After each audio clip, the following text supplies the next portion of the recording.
The balls to show up to this shit. Probably nobody.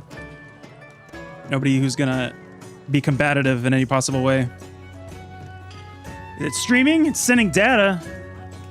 Let's see if the settings actually improved the rate in which I get chat flowing, because it was slow as all hell last time I streamed. All right, let's see. Let's just see who shows up and how long it takes. All right. Anybody? Got a couple? Well, hello.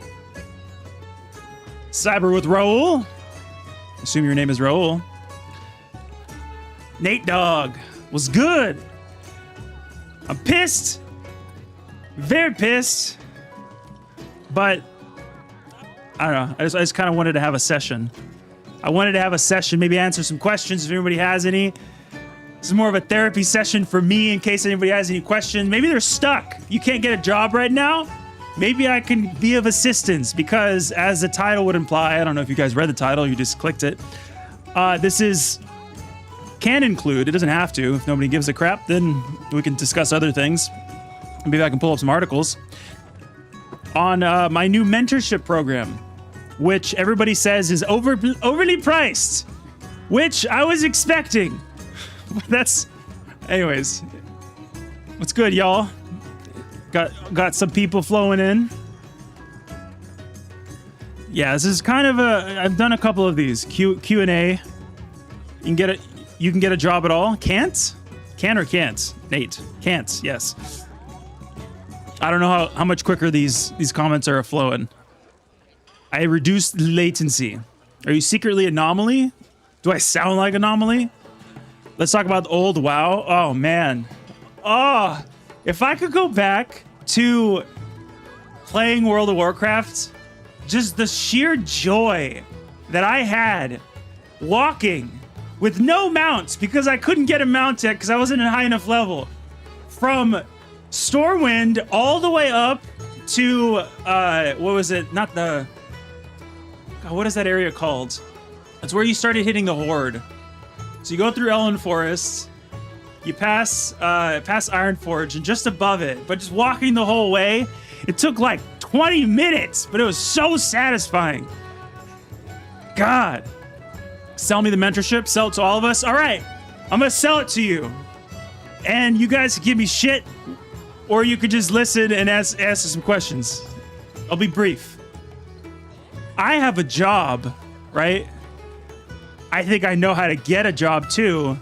I've had multiple IT roles. IT support, tier 1 technician. I got promoted to tier 2 technician because I knew how to do my fucking job.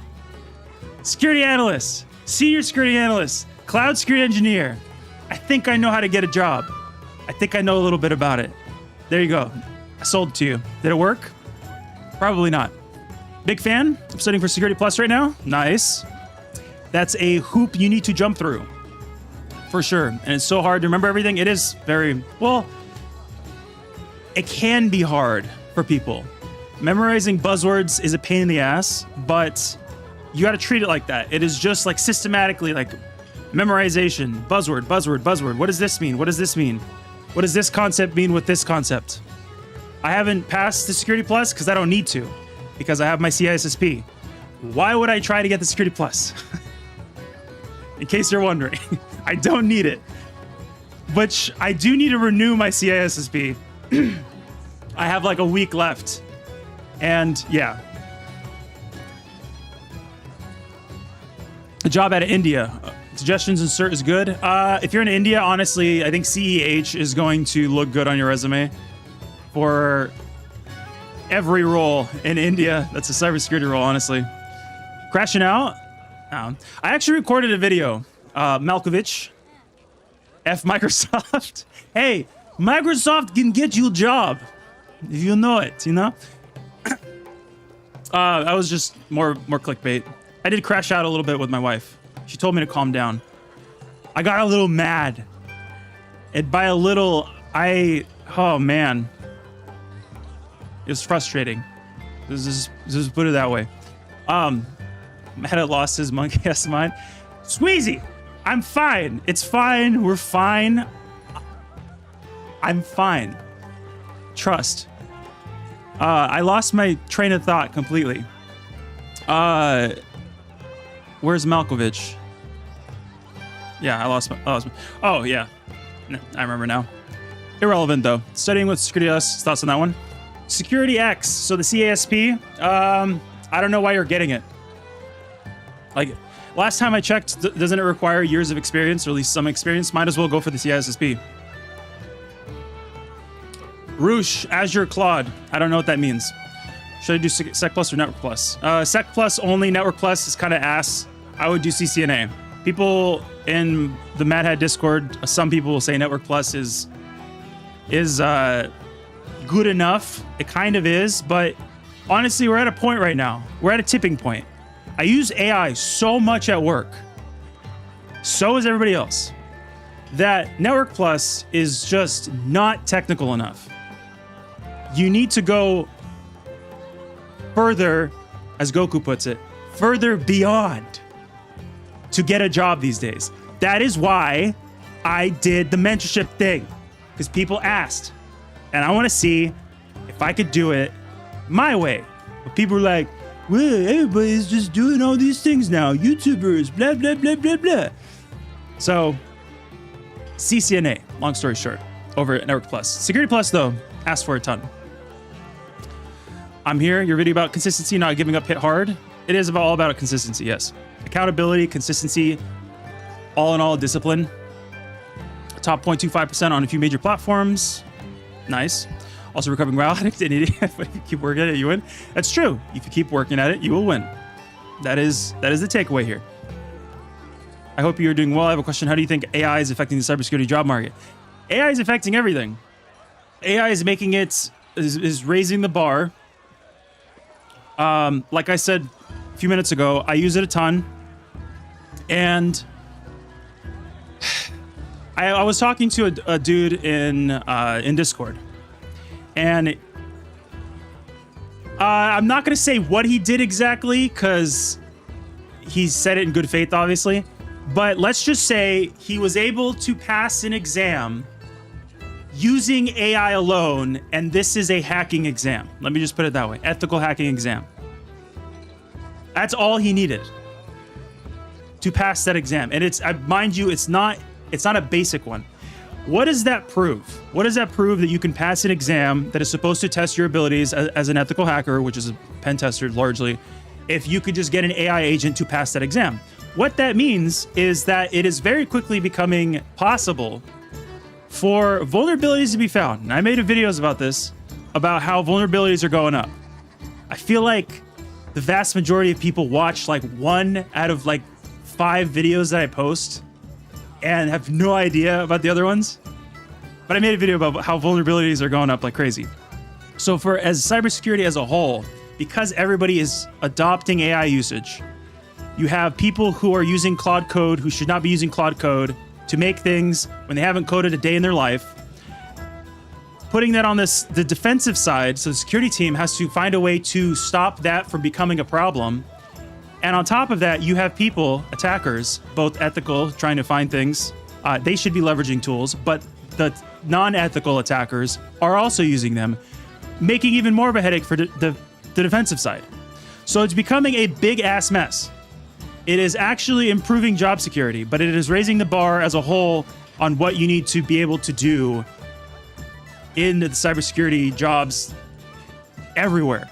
GRC, security analyst, SOC analyst. SOC analyst has been the quintessential entry-level role. That bar is being raised because it's getting automated, at least some part of the triages, so you don't have to be a mindless, like, phishing alert person early on, which kind of messes up the funnel from junior analyst to senior analyst.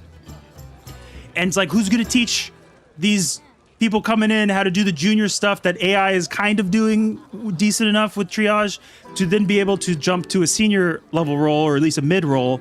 So it's really complicating everything.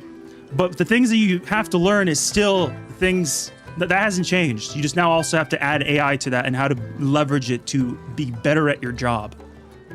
That was a long ass answer for one question. At 10,000 GovTech group. Thanks, Ray Sweezy. I think there's still a delay on this chat.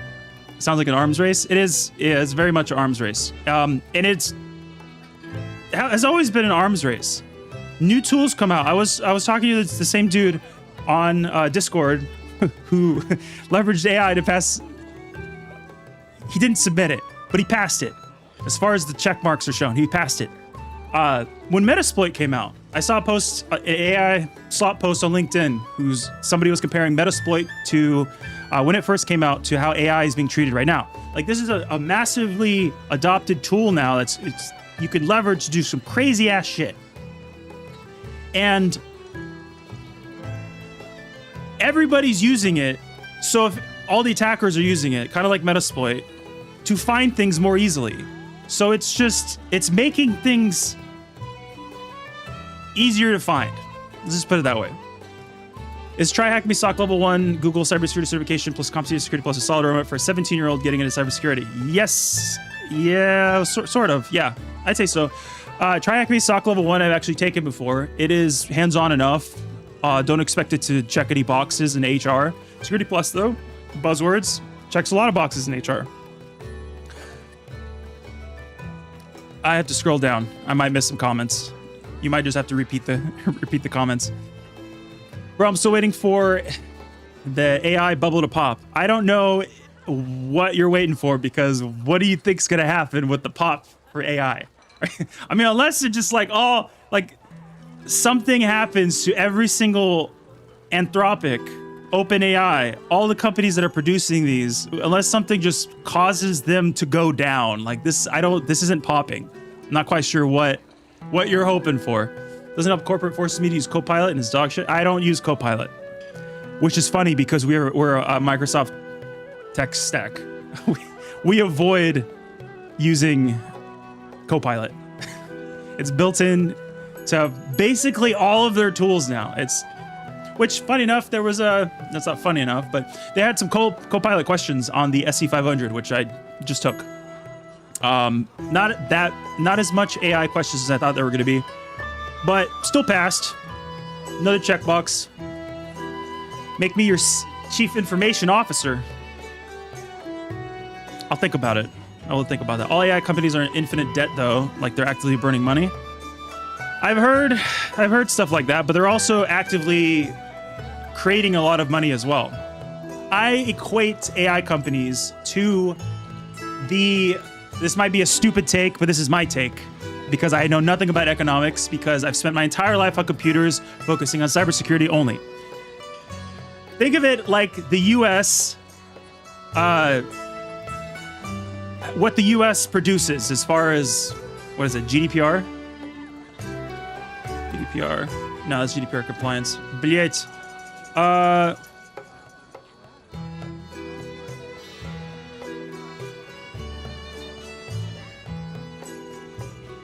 There's a buzzword and I don't know it. GDP. I was close. Dude, that just shows like my brain is fried from cybersecurity acronyms. Holy shit. GDP, gross domestic product. Not GDPR. Okay, that, like, imagine the US. Like, we're pumping out a bunch of money, but also we're in a shit ton of debt. That's how I think of AI companies. They're producing so much money because everybody's paying to use it, but they're also blowing a lot of money too. So I don't think it's gonna take. Does Mad Hat get low taper fades? I do, but I wait a really long time because I don't have to look clean for anybody. I basically get. True story. I've had the same barber for since before I even met my wife, which is we first started dating in 2015. No, 2013. We got married. Okay. 13 plus years. I've had the same barber. I've gone to the same Great Clips. The same Great Clips for over 13 years, and I had the same haircut. I cannot answer that question, Ray Sweezy. What kind of question is that to ask a married man?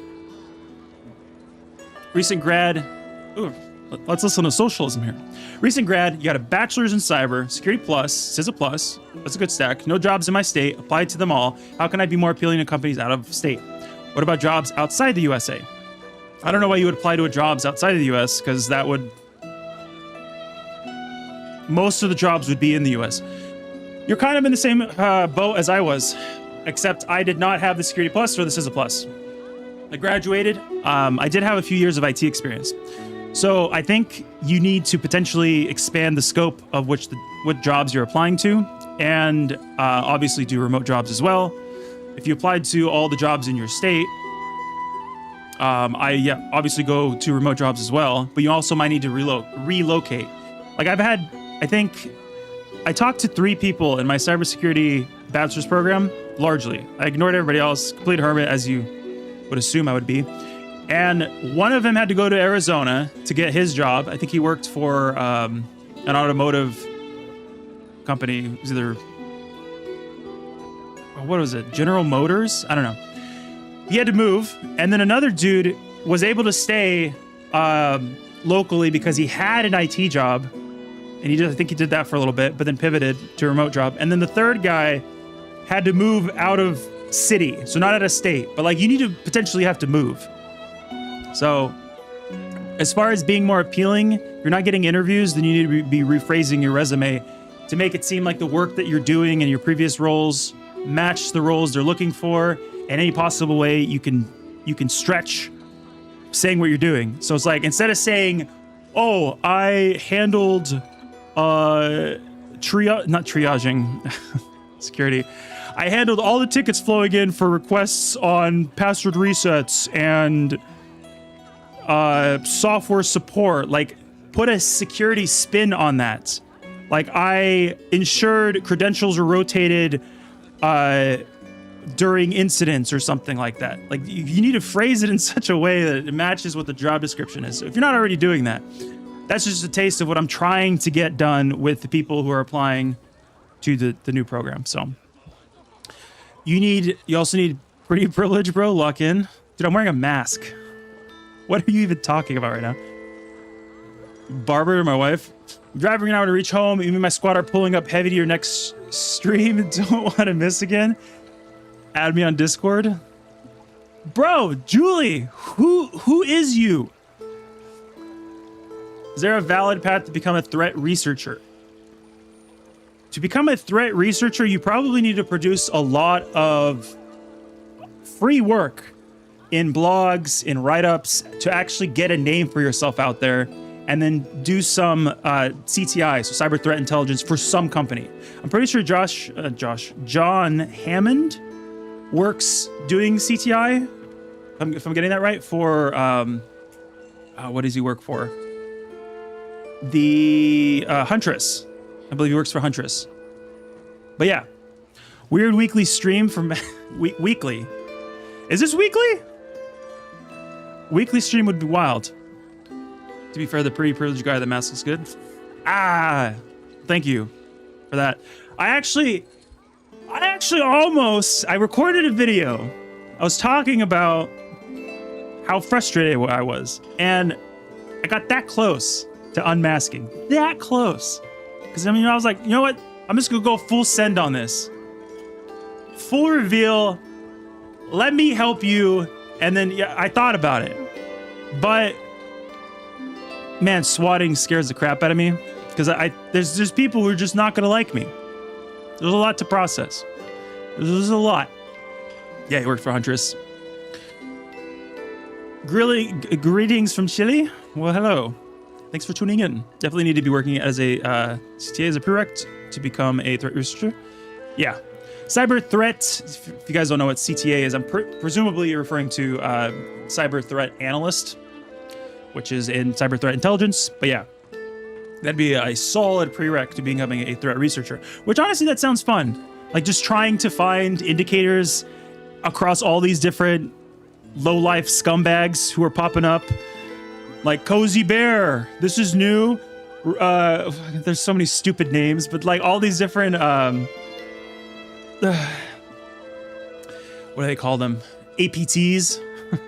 that are spinning up left and right, trying to make a name for themselves. You're just tracking them on the dark webs. You're like, they have all these indicators now, and you compile them.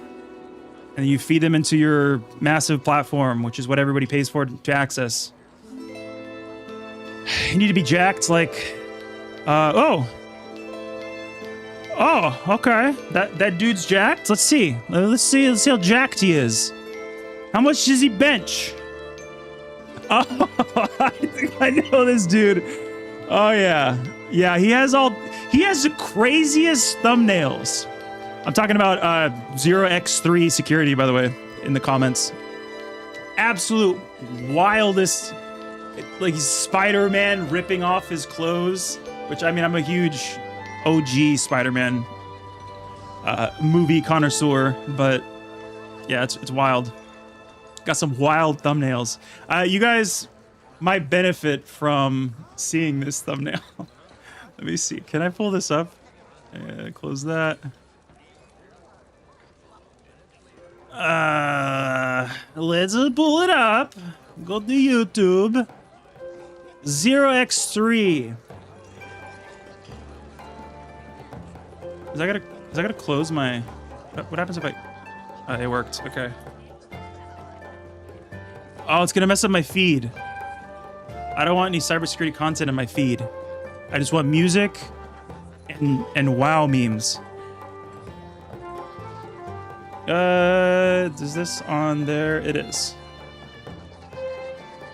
I don't think you guys can see that.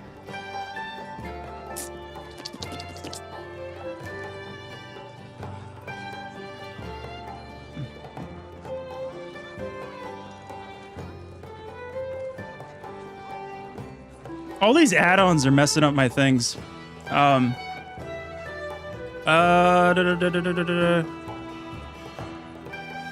you go.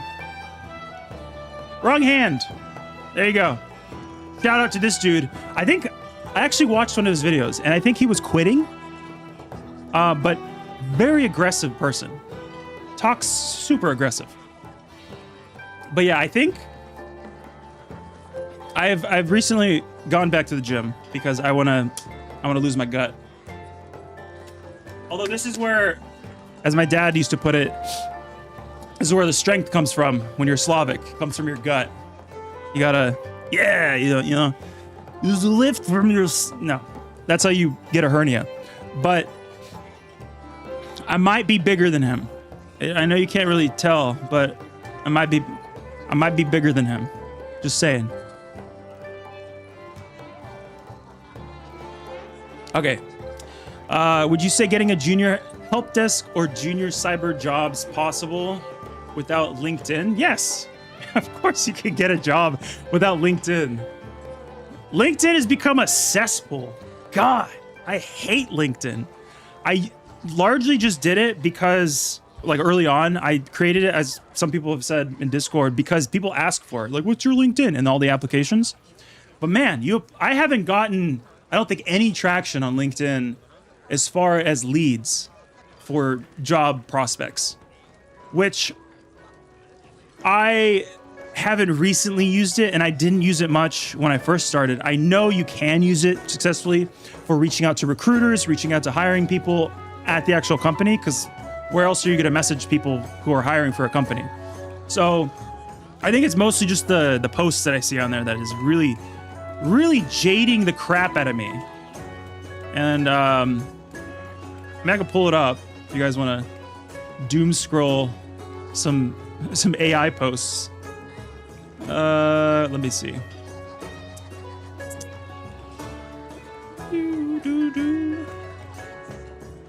Oh, by the way, Mad Hat Labs has its own page now. And I've had some people see it, but nobody's following. It's sad. It's fine, though. Name of the game. Let me move the chat over here. What's up, Zero? I'm just chit-chatting. I'm having a therapy session to calm myself down. I got an internship in my first job from LinkedIn. Yeah, I mean, I'm not saying you can't get work from there. I'm just saying I didn't have any success with it. All my success has been through LinkedIn. Has been through Indeed and ZipRecruiter. Been in cybersecurity for around 20 years and just want to say that your content is awesome. Oh, I appreciate that. Also, I'm an idiot who's getting back into WoW after forever. What class should I play? Whichever class you got addicted to playing in the first place. I played Warrior from the start, and I quit on Warrior, and I'm like a one-trick pony, I guess. But yeah, there's... Actually, can I do... Ah! Voila! Now you can actually see it. This is my feed. Let's look at this one. For the last 10 years or so, I've noticed this weird trend of cyber criminals add educational purposes only disclaimers to their listings when selling malware. Yeah. Sure, I can believe that. This one doesn't look like an AI post, though. I get it if you're legitimately security research, you're publishing a tool like SQL up on GitHub, but if you're selling malware on an invite-only cybercrime network, accepting Monero, yeah. Like, as you say, as a security analyst, like, what you're looking for are these red flags. Red flag! Only communicating over Telegram, yeah. Chat with you live? Yeah. Some people want to talk to me. I'm here, occasionally, if you have questions. I can find an entry-level job for Cybersecurity. What should I do? That is such an open-ended question, Nate Dogg. What you even talking about? Yes, you can find an entry-level job. Bar's a little higher right now. There's a lot that you have to do. And when I first started, I went to college. I'm like, I'm gonna get a job in cybersecurity and I'm gonna make 6 figures. I'm gonna be so rich and I don't even have to code because they said I didn't have to code. And guess what? ICS is hiring like crazy. Industrial Control Systems. Guess what? You gotta know a lot for ICS. And the one class that we had on it was not sufficient. Barely knew anything about security analysts stuff, investigations when I graduated. It was nonsense. I will take that to my grave. That college degrees are so full of shit that you could condense it to a year and a half. All the extra crap, a year and a half. 1 year if you actually apply yourself. Like one dude in Discord who's going for his OSEE, who's I'm trying to convince to be part of the mentorship program, and I think I've convinced him. He can also help you get to your red teaming hopes and dreams because he's a little genius. And he's only 21. If he could do it, what's stopping you? Huh? Yeah, that's what I thought. I went off of a tangent, but yeah, I started with a bachelor's degree. After I graduated, I still didn't know what to do. It was only until I actually worked as a security analyst that I realized, oh, all this crap they fed us was crap. Even the cybersecurity stuff. Like, I had a class that was like, what was it? Application security. And it's like, this is great if I actually was going for application security, but I forgot it all. Secure software pipeline? I didn't use that. I'm not in DevOps or DevSecOps. Why are you teaching me this shit? It's like, at a certain point, I almost felt like a boot camp would have been better. But the piece of paper obviously stands out on a resume. So that's all. That was all that makes me happy about my time spent doing that. Is this stupid piece of paper that I don't even have sitting on a wall. That's not true. My wife hung it up, but I kept it in my box along with my CISSP, which I don't even know where that is. Somewhere. Which I was pissed because they changed the format. It looked like a fancy diploma, and right when I passed it, it was the new modern bullshit, and I got this fancy frame for it that had this gold inlay, and it didn't even make sense to put it in there. So why would I hang it up? But yeah. Anyways. What certs after Mad Hat Labs? Oh, SC200 is probably the first cert that I would tackle. SC500, I just took as... I mean, some of you might not have heard me say that, but it prepares you for that, surprisingly. Or the IAM one, which I believe is the SC300, which there are free. Don't need to make an account. It's free. I don't need to even harvest your email for the practice exams, which somebody said, not me, because I'm obviously going to be biased when saying that, oh, they're going to help you. Somebody said, oh, these are really useful for the SC500 because there's like really no content for it. It points to actual Microsoft Learn documentation for questions, every question. So if you're confused why an answer is correct, it explains it, but also points to the documentation. Go check it out. After the labs, get one of those certs. SE200 for security analyst is asked for a lot. And my current role, employer asked for me to get it when I was first starting out, and I did get it. So, C300 I will take after AZ104. Okay, good plan, Yulan. Got any tips on handling imposter syndrome? No. Well, sort of. Watch my video on, if you haven't already seen it, 10 years explained. And it'll talk about how I felt going through my career, how everybody else around you probably feels too. And you will get a solid understanding of how everybody is just trying to figure it out. My boss, just trying to figure it out. His boss, just trying to figure it out. And we're trying to secure companies the best that we can. And everybody's just trying to figure it out. And we're all just dumb adults trying to figure it out. And some of those dumb adults leave stupid comments who think they're smarter than everybody else. Those people piss me off. I don't go around trying to act like I'm smarter than everybody. I hate it. That's what my brother does. If you're watching, stop it. I'm an educated bum too. Yeah. I have a NYDOL Coursera, which I got loads of cloud security stuff from GCP. Very nice. What's your opinion? I actually deployed my first GKE in one of the labs I did. What's my opinion on Coursera or GCP? What specific opinion are you looking for, Brian? On the Coursera content as a whole, or might need a little clarification there? Stop it. Get some help. Excuse me. I don't need help. You need help. If you're suggesting only a year and a half of school is worth it, maybe a master's in cybersecurity? What?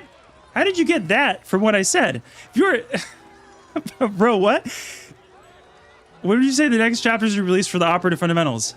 You know, it was supposed to have been released already. Well, some of them. The networking one I was really keen on because I wanted to really just get into the weeds. But I hopped on building out the mentorship program, and I'm going to see how much time that's going to allocate me to actually building out the networking. I'm trying to get people to help. Like, if I had a whole team, I could probably make everything so much cheaper. Honestly. Because then I could just delegate things. But because it's all on me, I have very little time. So it's very hard. I don't know. Sometime by the end of the year, I'll release the operative fundamentals in increments. It's not going to be all at once. I'll do networking, and then I'll do the Python, the coding. There's a whole section on scripting. There's a lot. And it took me so long just to do the first chapter. I don't think people even realize. Do you produce actual, a write-up of educational stuff that makes coherent sense, that isn't just a bunch of crap that you're not going to actually need to do a job. I'm trying to remove the crap. Been a while, but how you been? Doubt you remember who I am. Eric Taylor? Your name is very recognizable, but I would need a little more context. CPTS or OSCP thoughts? OSCP is better and will, for the foreseeable future, is better because it just... OffSec got a name for itself, and now it gets asked for everywhere, especially in India. If you're in India, I'm sure you know that. CPTS, I mean, Hack the Box is making waves, but it's still, it needs to get more popularity, get more exposure, and then CPTS is a superior cert, in my opinion. So, I don't know if that answered your question. How do you think the landscape of security has changed over the last decade or so? Well, it has changed from when did ChatGPT get released? As soon as AI hit the scene, boy, it just it just launched. It just went absolutely bonkers. So I would say roughly around 2023 is when it started getting a little out of hand. Before that,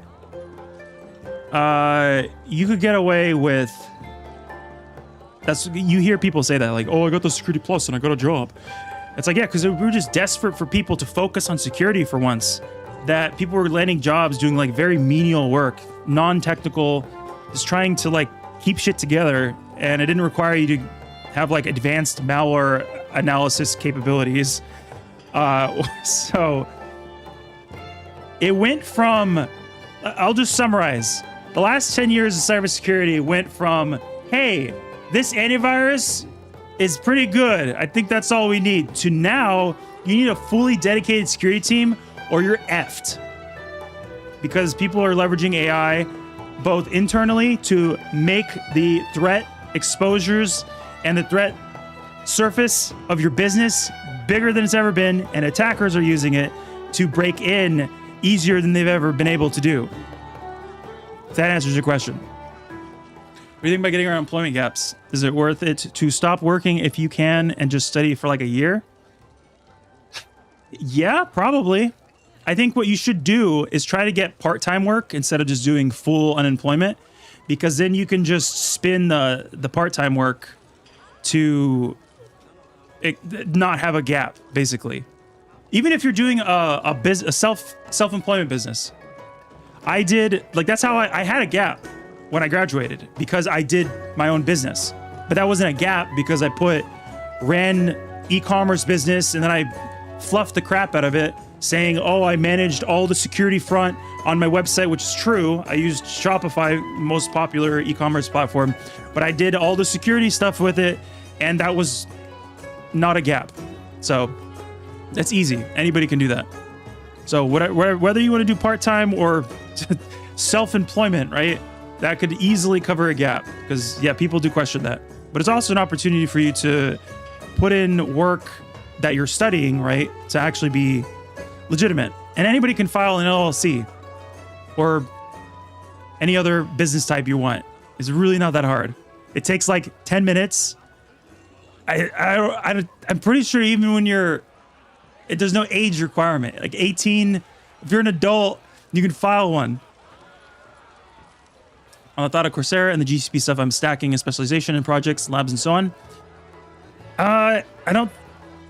What did you said something, a very specific Coursera course. Ransomware, barricade, cyber solutions. Man, I miss a lot when I'm ranting about one question. There's a lot. So I'm trying.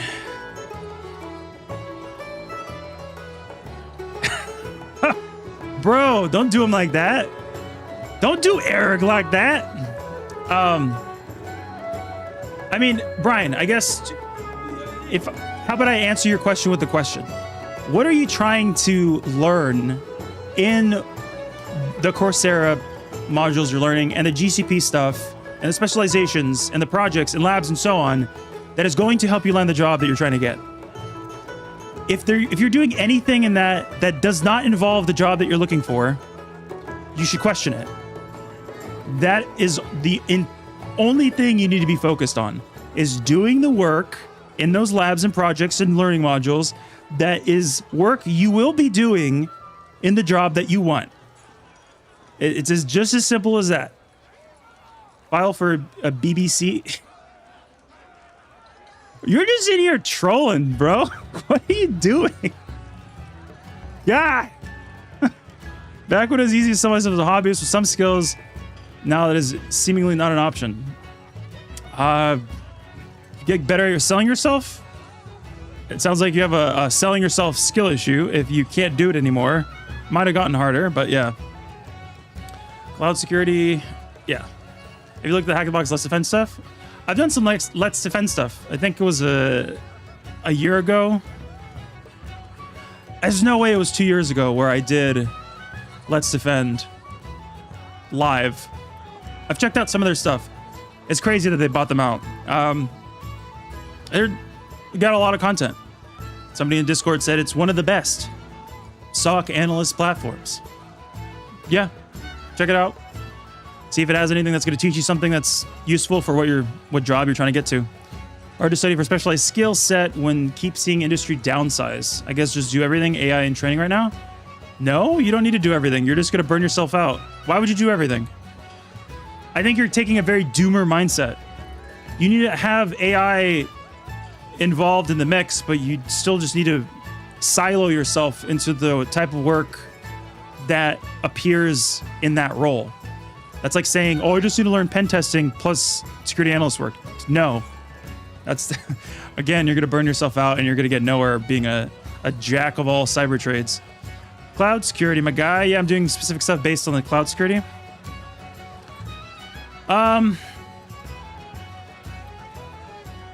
As long as you're doing, you answered my previous question with a broad question of cloud security.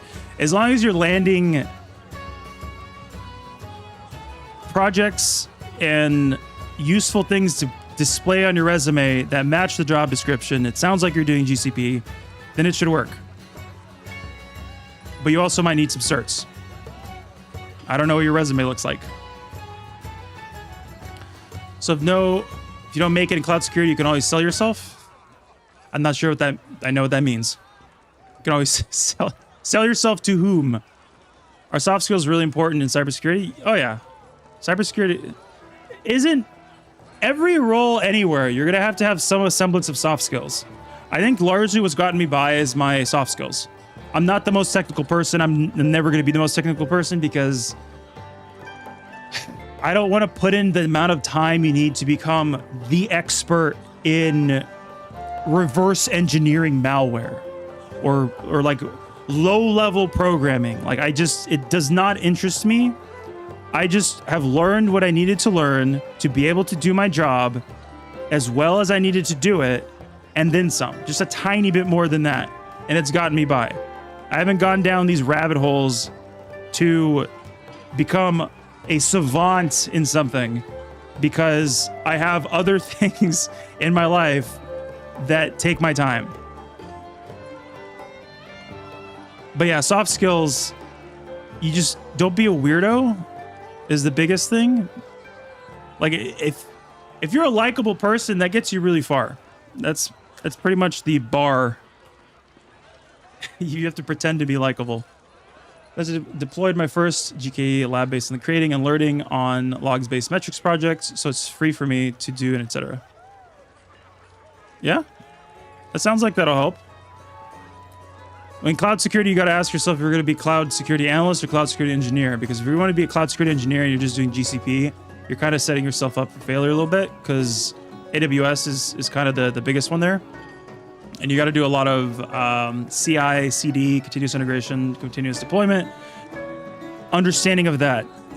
So how code gets pushed, modified, secured, a lot more of it goes into it than just alerting. I keep seeing job postings for FBI security roles. That sounds like a honeypot. Government slave? I mean, you can't fault the government jobs for having incredible benefits. Hard skills are always hard. Dude, man, those aren't even, it's just a bunch of fluff in the chat, dude. I also did a pub sub based labs, which I had to format it to JSON.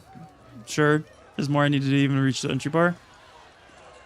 I mean, you could post your entire skill set and it's hard to digest it via chat.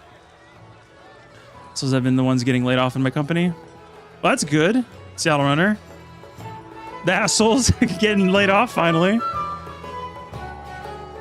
I've been working as an AppSec, web plus AI for 1.5 years. What do you think? Should I branch into DevSecOps or stick to pure AppSec? I mean, that's a natural pivot, right? I guess when you're doing application security, presumably you are knowledgeable enough to secure the code, but the work itself, I don't think, at least, I've never done pure AppSec security, although we've been getting code reviews as of recent for stuff getting deployed into Azure. It's just this massive headache because we don't do application security as part of our work, but I digress. DevSecOps is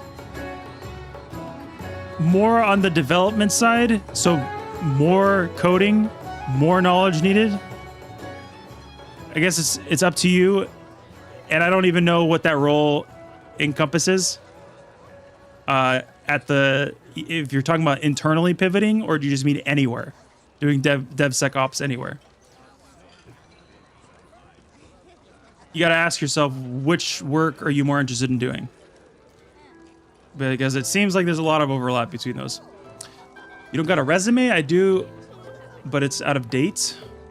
Yes, I'm aware about the code stuff, and now I'm dabbling in the link tree, so I'll code is push, etc. I'm aware, my guy. Sounds like you don't need me, Brian. You're on the right track. I thought the procedures are fake too. They might be. Should I have at least a basic grasp on Python programming if I want to be competitive in today's market? Honestly, I used to say you don't need to know coding as much, but scripting is almost a requirement. Almost is a requirement. But scripting isn't. You should be able to figure out how scripting works very quickly. It's just commands. This command does this. Okay, it's doing this. Okay, most likely it's doing this. You should be able to read scripts. You should. Yeah. Yes, you do. To answer your question. Project manager, I got the PMP is largely considered an HR rubber stamp with many of the PMP shareholders actually certified. Any similar cyber certs in your opinion? Yeah, CISSP. That's the gold standard, which is on the top of most tier lists. There's also the, was it the GSA, the GIAC one? Which is a combination of many GIAC certs. I'd probably put that on, well, no, because it requires more. PMP is probably closer to CISSP. So I'm pretty sure the PMP is just one examination. So to say it's similar to the GSE, which is, I think, GX Security Expert, that requires many certs, many exams. So it's probably not an apt comparison to be making. What should you aim for after EJPT? What, the PNPT? The Network Penetration Tester? I'm pretty sure they tell you to do that. That's thinking of TCM Security. I forgot the acronym for eLearn Security. Just the next one. They have a network security one, or just go over to. Well, actually, man, TCM got sold. I think they've been hitting the shitter lately, and eLearn Security might be reclaiming the throne on that front. I probably would go for CPTS if you're okay with branching out from a different company. If you got vouchers or something, then just do the next network penetration tester thing. But Hack the Box is CPTS. OSCP if you can swing it. Very expensive. Got 4 GX certs. How'd you get them paid for, Eric? You spent the money or your work paid the money? That's an easy 40 grand for anybody who's not savvy to their prices. Purchase subscription. Try Hack Me till I found your video on a tier list. I somewhat regret it now, but will make my money worth it. Now I'm working from home. Seem like from your other video. Nice. Build out your home sim lab. Sim. There was a conversation earlier on how to pronounce that. I say sim, by the way. Let's go back to WoW. Easier to read the chat that way.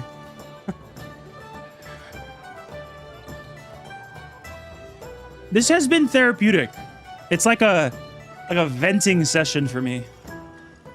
In case everybody who joined at the start has already split off. What's going on in Discord?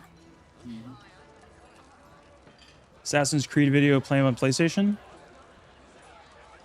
Oh man, I used to play a little bit of Assassin's Creed. You guys can't see that. It's in Discord comment. Can I split this? Oh, I can make the comments wider.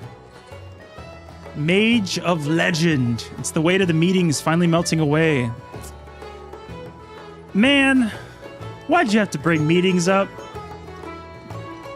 They really are the bane of my existence. I took time off. I took time off, and I came back, and like the very first day, I had 3 extra meetings. 3. You can't get anything done. How do you get anything done?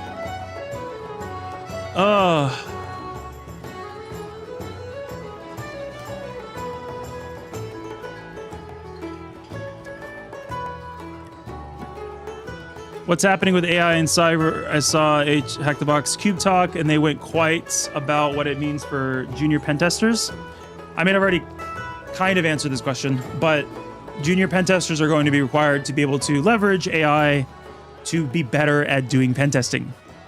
Because if you aren't using it, then I feel like if as a pen testing firm, if you're not using AI to find more things that AI could find, don't y'all think that that's kind of getting shafted? You're paying these pen testing firms to find all the things that you're supposed to patch to make sure that you don't get owned next week, and they don't find it because they decided not to use the tools because they think that they're above the tools because their pen testers are little savants who've been doing this for over a decade, and they're boomers who don't like the idea of AI taking over their jobs. Like, what are we even doing? We have to. The attackers are using it. Japan is the top leading pen maker on Earth. Are you talking about actual pens now? So I made the jump to school wishing you all the success. I did. And it's funny because before I did it, I was like, why are people using this? And then the more I thought about it, I'm like, okay, it offers discovery, right? They have millions of people using it. It's like Udemy, but less shady. Maybe it'll be shadier as shady people join it. I don't know. But there's a discovery feature. So Mad Hat Labs is my own site that I built out. You have to search it on Google or nobody knows it exists. So I thought it'd be a good idea to try doing it there, a separate thing. So yeah, little backstory there. We'll see how it goes. You just went through the meeting, bud? Yep. Acid burn. AI is just an algorithm using statistics and Splunk Sentinel-1 to find error functions in data. The LM is hard to update if outliers exist, so collection of data is critical for pen testing defense. Yeah, Caleb, that's a astute observation. Also want to send a PDF to the labs project course to set it. If you don't mind, would you take the time to see what I am on track for and give your opinion on what I add in critiques? What? What are you asking me to do? I had to join. I'm a noob 2 years old.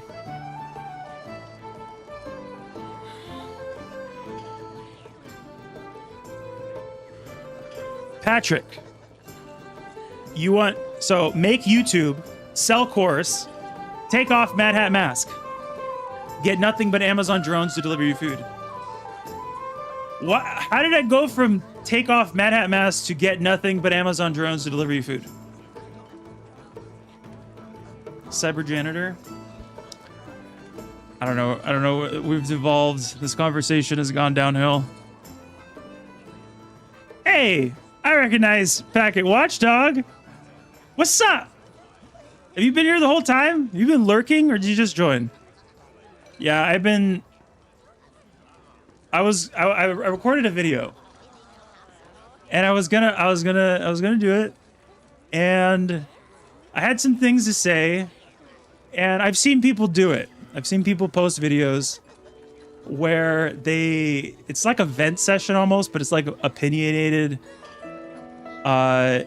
less crash out, more like, hey, just want to talk through this, you know, some things have happened, and this is my opinion on them, and I think this and this, and I don't think I'm gonna post it because it is, hence why I went extra plump. Oh man, now you're just making me feel bad.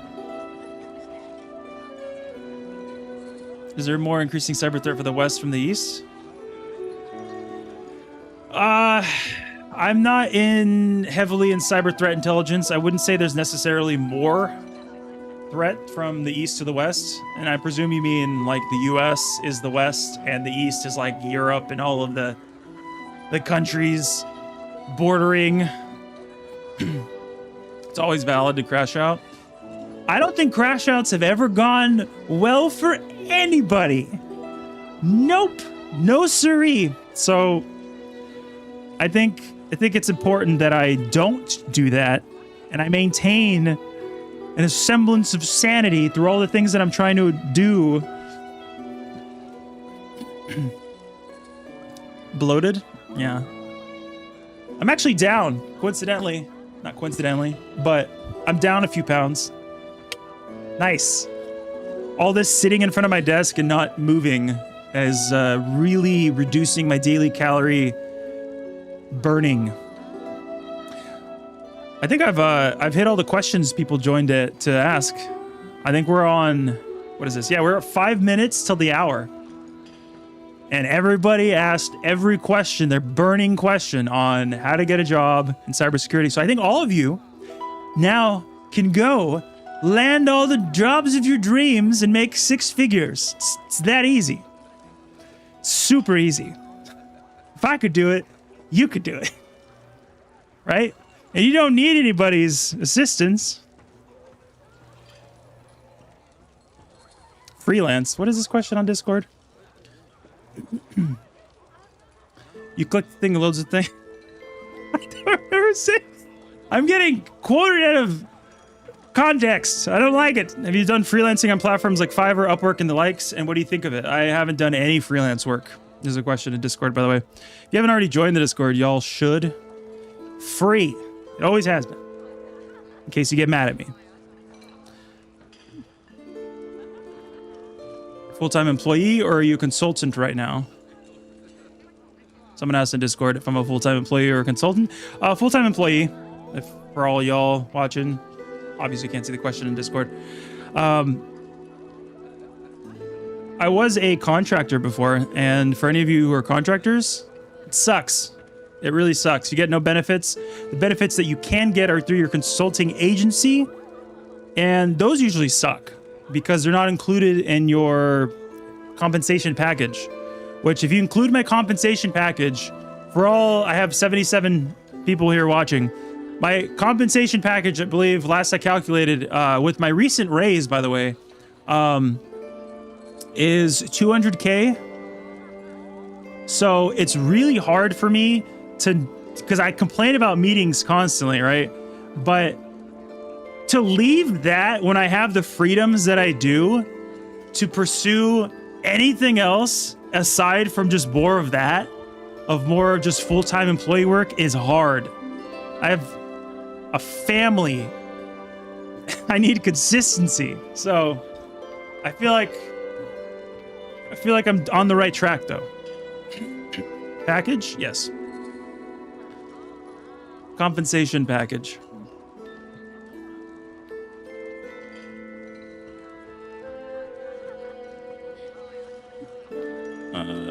Where's my...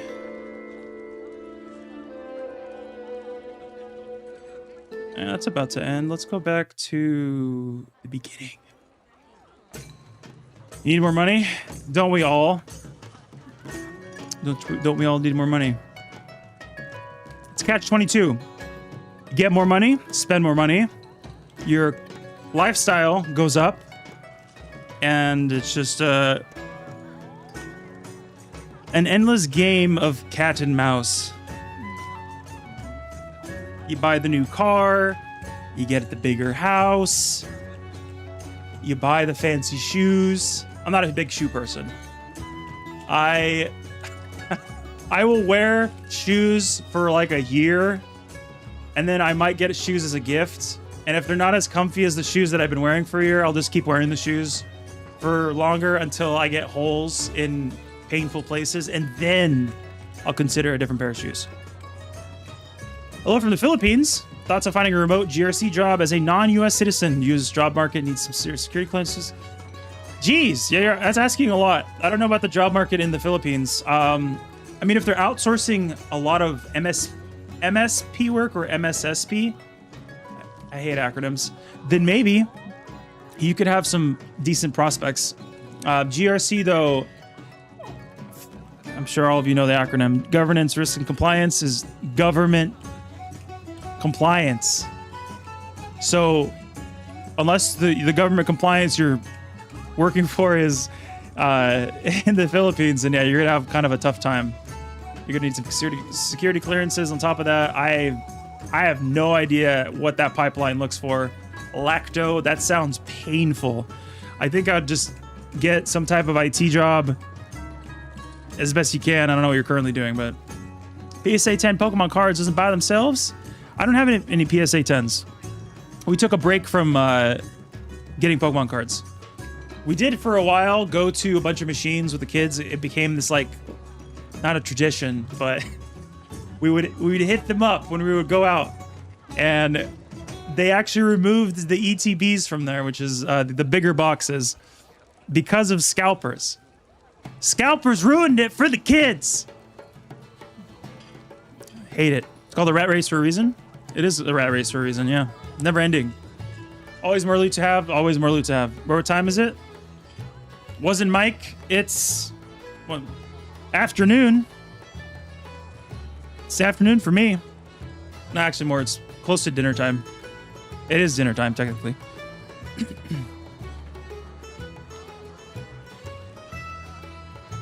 You're 18, not even close to 25. You got your whole life ahead of you, Andrew. If you're watching this, then you might have a semblance of what you might be wanting to do with your life, because when I was your age, I was watching streamers play League. I think streamers were a thing at the time. Were they a thing? Wait a minute. Were? Maybe not, actually. When were Twitch streamers really popping off? I'm so old now.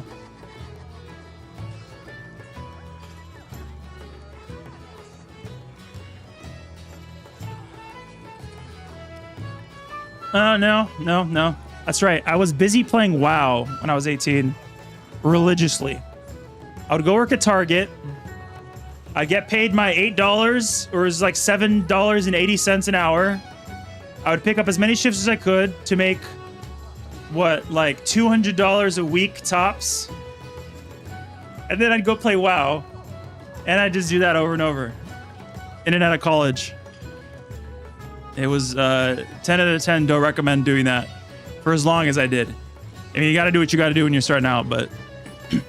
When do you validate a good crash out on a meaningless Teams meeting?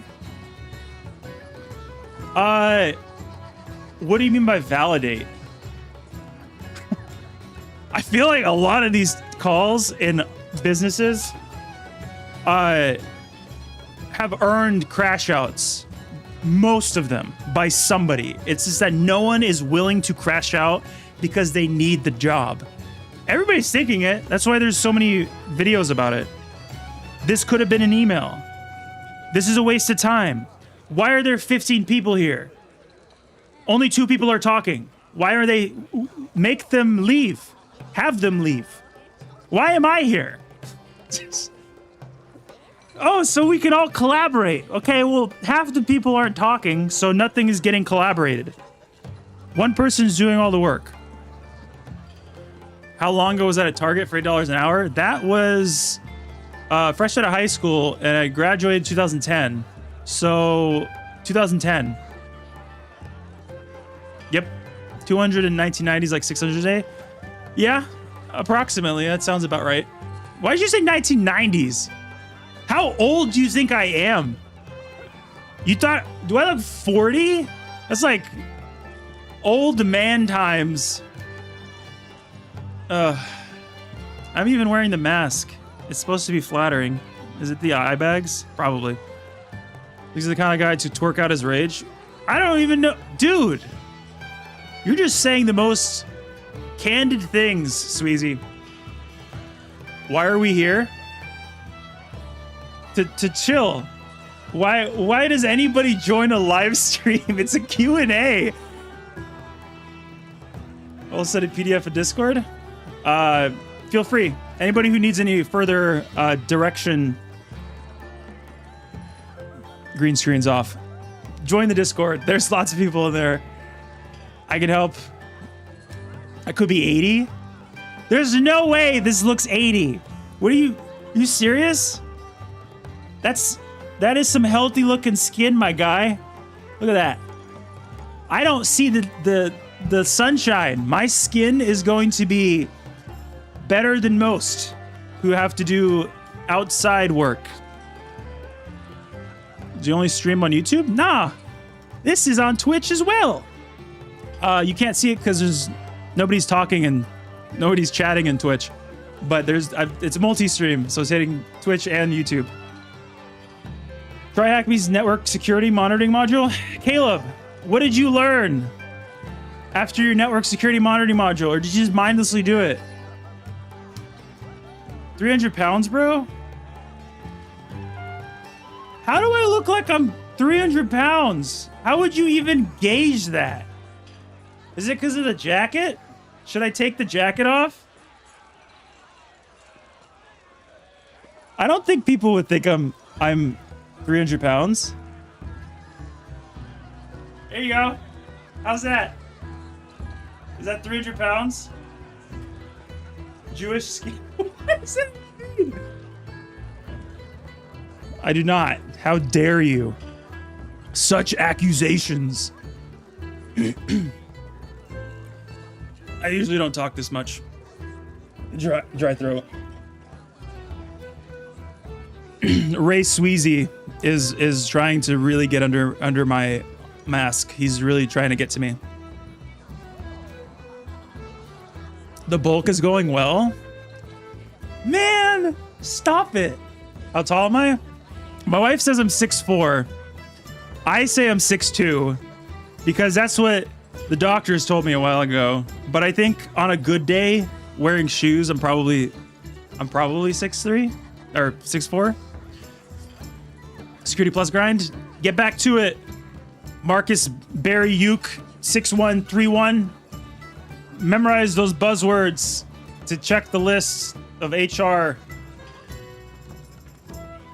Bloated cow. Shame. Shame on you. We don't talk about the no-nos. Take it back. 301 pound? Bruh. Man.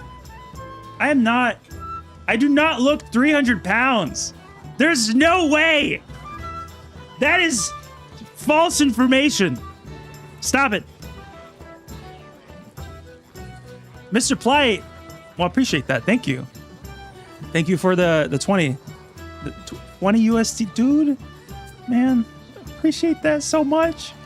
And actually, this little followy thing here. Ooh. I think was 3 away from 1,000 followers on Twitch that I never streamed to. We might have just hit it today.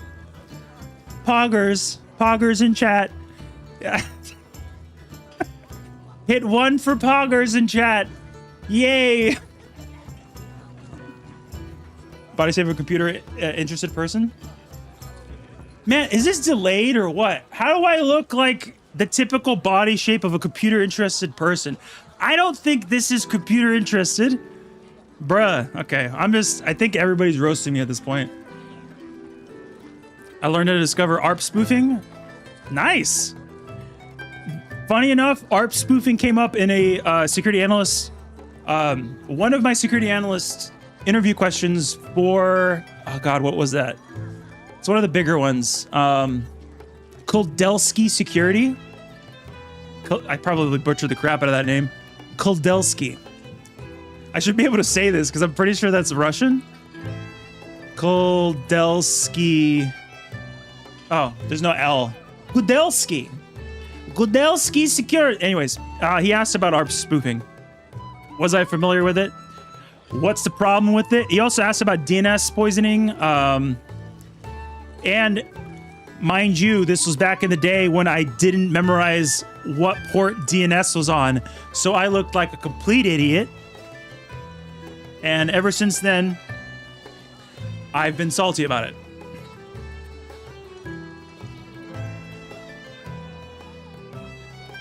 I'm getting roasted. You know, when I was I'll have you know, I'll have all of you know that I was a, what do you call it? I looked like Slender Man. I was looking at photos of myself. Like, I had nothing. I could eat like 7 pizzas and not gain a pound. Like, I had nothing on me. So this is good for me. I need this. Because I don't know what was going on in my body. I was playing WoW for like 10 hours a day, drinking Mountain Dew, not gaining a pound. I looked like Skeletor. It was unhealthy. Port 43?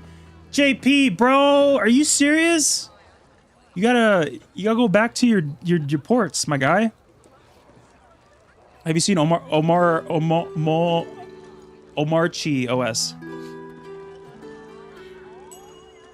Let's take a look at it.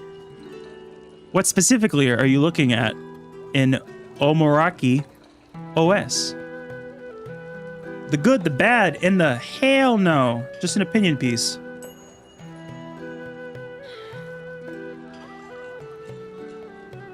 Bear mode.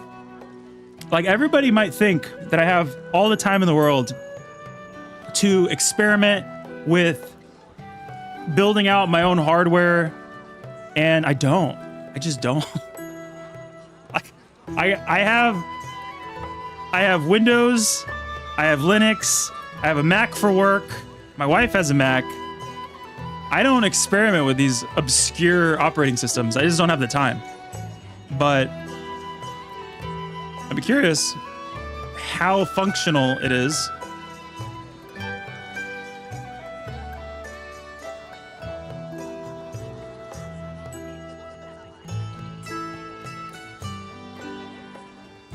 Brian in Discord chat. You landed. Welcome aboard. It's latest Network Chuck hype video. Oh man, Network Chuck. I envy Network Chuck's ability to push out content. I don't even know how that's even. Well, that's true. That's true. Never mind. He does this full time. I do know. If I didn't have meetings, maybe I could probably get out that much content. I just can't. It's a struggle for me. But I don't think you guys truly realize how, maybe you do, maybe you can kind of imagine it, but like coming up with an idea for a video, coming up with a structure for the video, recording the video, it takes a lot of energy. It takes a toll on you. Like doing this. This is also, you gotta get in the mood for this. You gotta be like, I'm gonna talk for hours, just yap, which is kind of like recording a video. You gotta like get into character. Otherwise, who the hell's gonna watch you?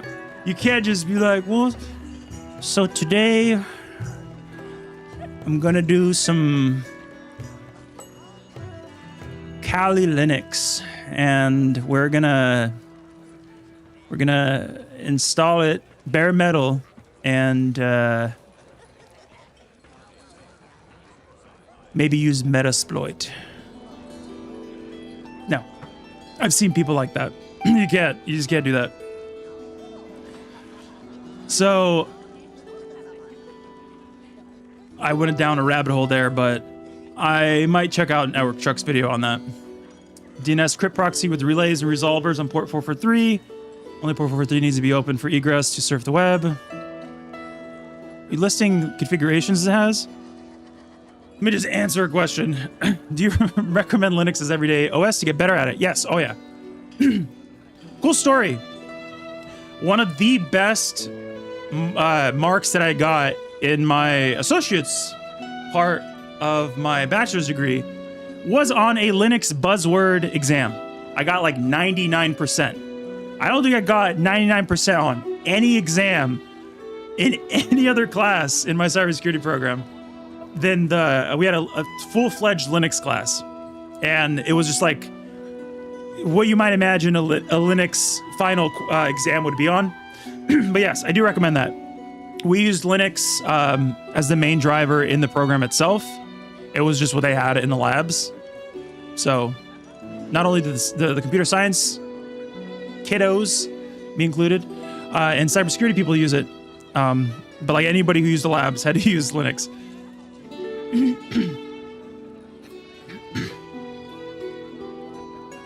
I missed that tool. Botox, 99% congrats. Congrats on what? What'd I do? You don't need calisthenics, bro. You need calisthenics.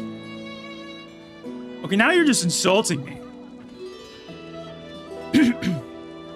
That's half of it was Ebo part of the 50 dropouts.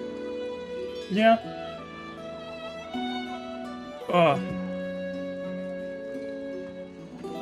Oh, as my dad would put it. My throat is getting raspy. If every SOC analyst wanted to upgrade networks to be full IPv6, NEP with no dual stack, man in the middle, or ARP, DNS poisoning would almost never happen except in PC local compromise or before supercomputers. Well, that's a wild thought. Who's going to overhaul all those setups and all those networks? That's an interesting thought exercise. What if we instill all these better setups into all the companies who have been running off of a Windows 2012 server and just fix it? It's so simple.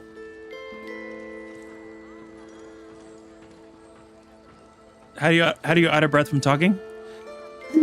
I'm not out of breath. Man, I'm about to time you out. I don't know how to do that because I don't stream that often, but I'm about to time you out, Sweezy. I'm going to do it. I'll figure it out. I figured out more difficult things. Evening, Net Kirasek. Welcome to the manic stream that has really no rhyme or reason to it. I'm just doing a Q&A. More of a therapy session. Answer some questions for folks. They've been dying to ask me. I am.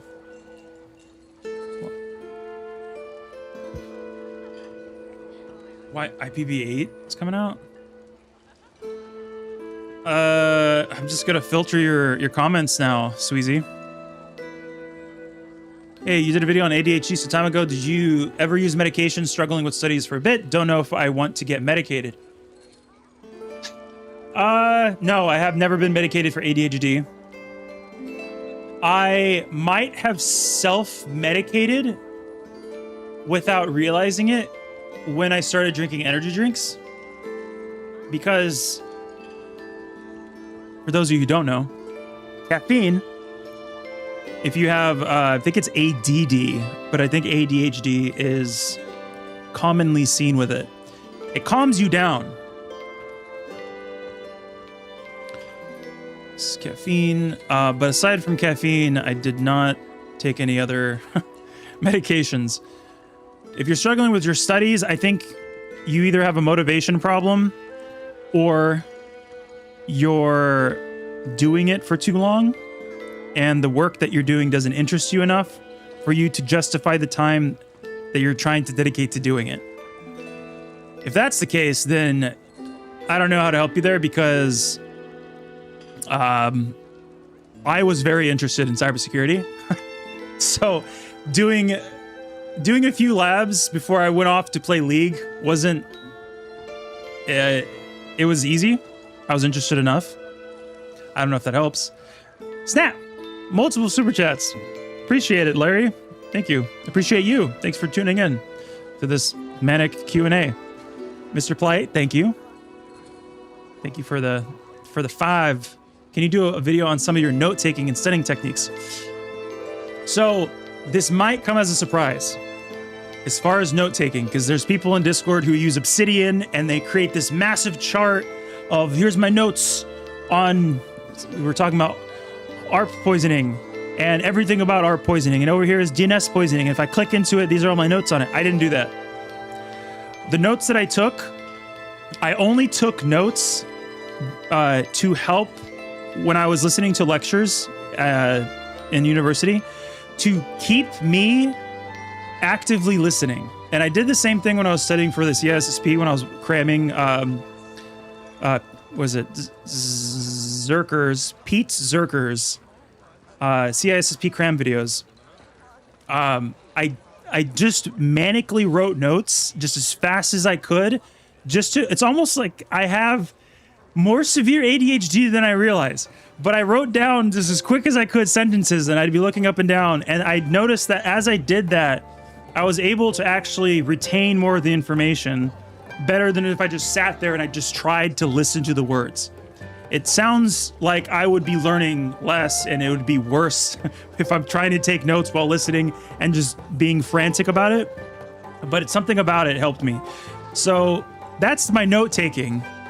I would just have pages of it was almost like gibberish, even though my handwriting is actually better than most, according to my wife. I actually have very clean handwriting. It's very clean. You'd be surprised. And I don't have to write anything these days. But second part to your question, what was the second part? Studying techniques. That's kind of in line with note taking as well. My study techniques are just cram. I do really well cramming before an exam, and I always have been. I've never been all right, so I have an exam in a week. If I allot 1 hour here and 1 hour here and 1 hour here across the entire week, and by the time the test comes around, I'll know what I'm talking about. No. What worked for me is being more hands-on with my studying. So I would do a bunch of assignments that were more hands-on, and I wouldn't think like, oh, this is going to be helpful for this part in the exam, because usually you get an exam rubric on what they're going to test on. But provided you're doing all the assignments and the course or the program at the university is an ass, then they're preparing you to take their exam by just doing the assignments. And then I would kind of quickly go through it an hour or two before the exam. And that's it. That was my whole study tactics. I don't think that's going to work for most people, because I think most people need more studying to be able to pass exams. But I've never had issues with exams,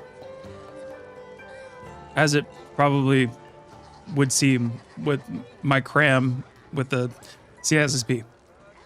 You're not as hungry as Mad Hat, no pun intended. Man, did you hop over to Twitch? Why are there 2 Ray Sweezies in here? You're trying to double troll me now, huh? All right. Hack the Box, YouTube projects, play, just joined founders. Just joined? Am I missing notifications? Oh, snap, I am. Welcome aboard. I'm going to do my darndest, despite what the haters say.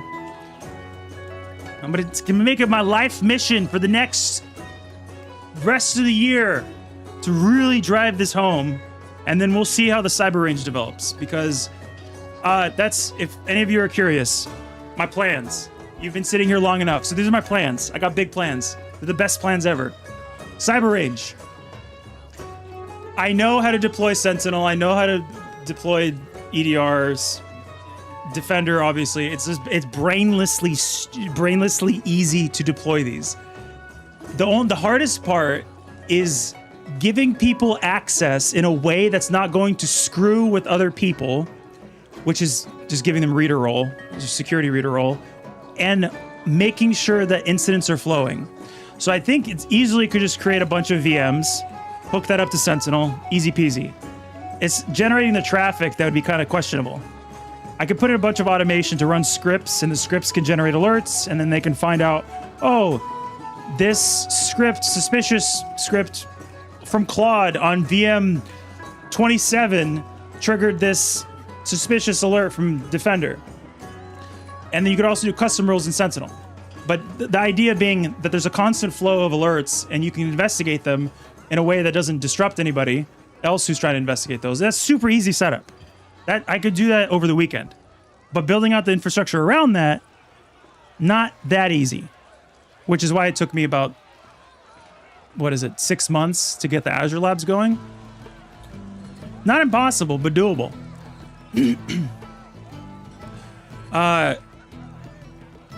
SAL1 done. Everybody, I will get into groups and network. Why are you waiting until you get the SAL1 done? Let's get into groups now. Network now.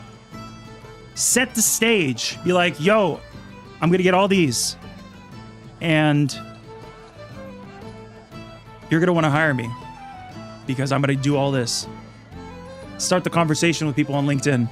Start it early. Reach out now. Do the groundwork that you need to do. Projects that Windows Server Linux administration. What are... I need like something that's more hydrating than coffee. 3 years in GRC and totally burnt out on paperwork. I believe that. Of course you're burnt out doing GRC. I don't envy. We hired a guy for GRC. He's our compliance guy. He's just like, he's talking about it. He's like, man, this could be pretty dry. I'm like, yeah, it is. I don't even know how you do this. He's just going through checklists. And it's just like this policy that's like a page long in one line. And there's like 100 lines, which is 100 plus pages of policies to sort through. It's just reading. And then it's like, you got to sit there and wonder, okay, did we meet this requirement? And then you got to poke around configurations, be like, kind of. And then you got to document the requirements. I don't know if that's what your day-to-day sounds like. That's what his is, and I do not envy him. He won't let you touch tech? That sucks. I love being able to do a bunch of different work at my job. That's one of the biggest perks. If I'm interested in a side project, they let me do it. Granted, we're not a very large organization, but we support over 10,000 endpoint / employees, so you can get a little dicey at times. Batman is on it. He has big plans. Some would say bigger than himself. Indeed. I plan to get to 350 pounds by the end of the year. Get my bench up to 315, minimum 10 reps. I want to hit the 1,000-pound mark. Last I deadlifted, which is terrible for your back, I was doing roughly 465, which was when I was lighter, was it 50 pounds? So I could do about 475 for about 4 or 5 reps. So I think now, if I work up to it, I could probably do an easy 500. Squats were always my worst because I like to do ass to grass. I don't fake my squats. So I think probably an easy 250 there. So 250, that's an easy 1,000. Need some tea? I do. I drink tea every night. Honey chamomile, honey vanilla chamomile. What's your mile time, princess? I haven't ran the mile in ages. The fastest time I've ever been able to run a mile was in middle school, back when I actually ran a lot. It was 5:53, which, I mean, everybody at that age when you're in middle school runs pretty quick. Sub 6. You got Olympians doing sub 3? No, or sub 4, I mean. Like 3 minutes, 30 seconds for a mile.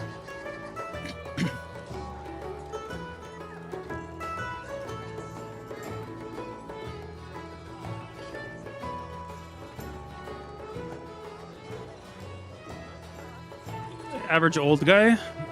No. I'm not just some average computer man. No, I lifted weights heavily. Heavily, that's funny. I lifted weights pretty much 5 times a week, like minimum, through college. Even before college, when I was a mover, I'm like, okay, I just did like an 8-hour shift, but it was all lightweight shit. We didn't have any pianos. My back feels good. I'm gonna go to work out. So I would do moving for 8 hours, still try to go to the gym, because you probably have no idea, but when you're a mover, you use your arms a lot, but you don't actually work your chest at all.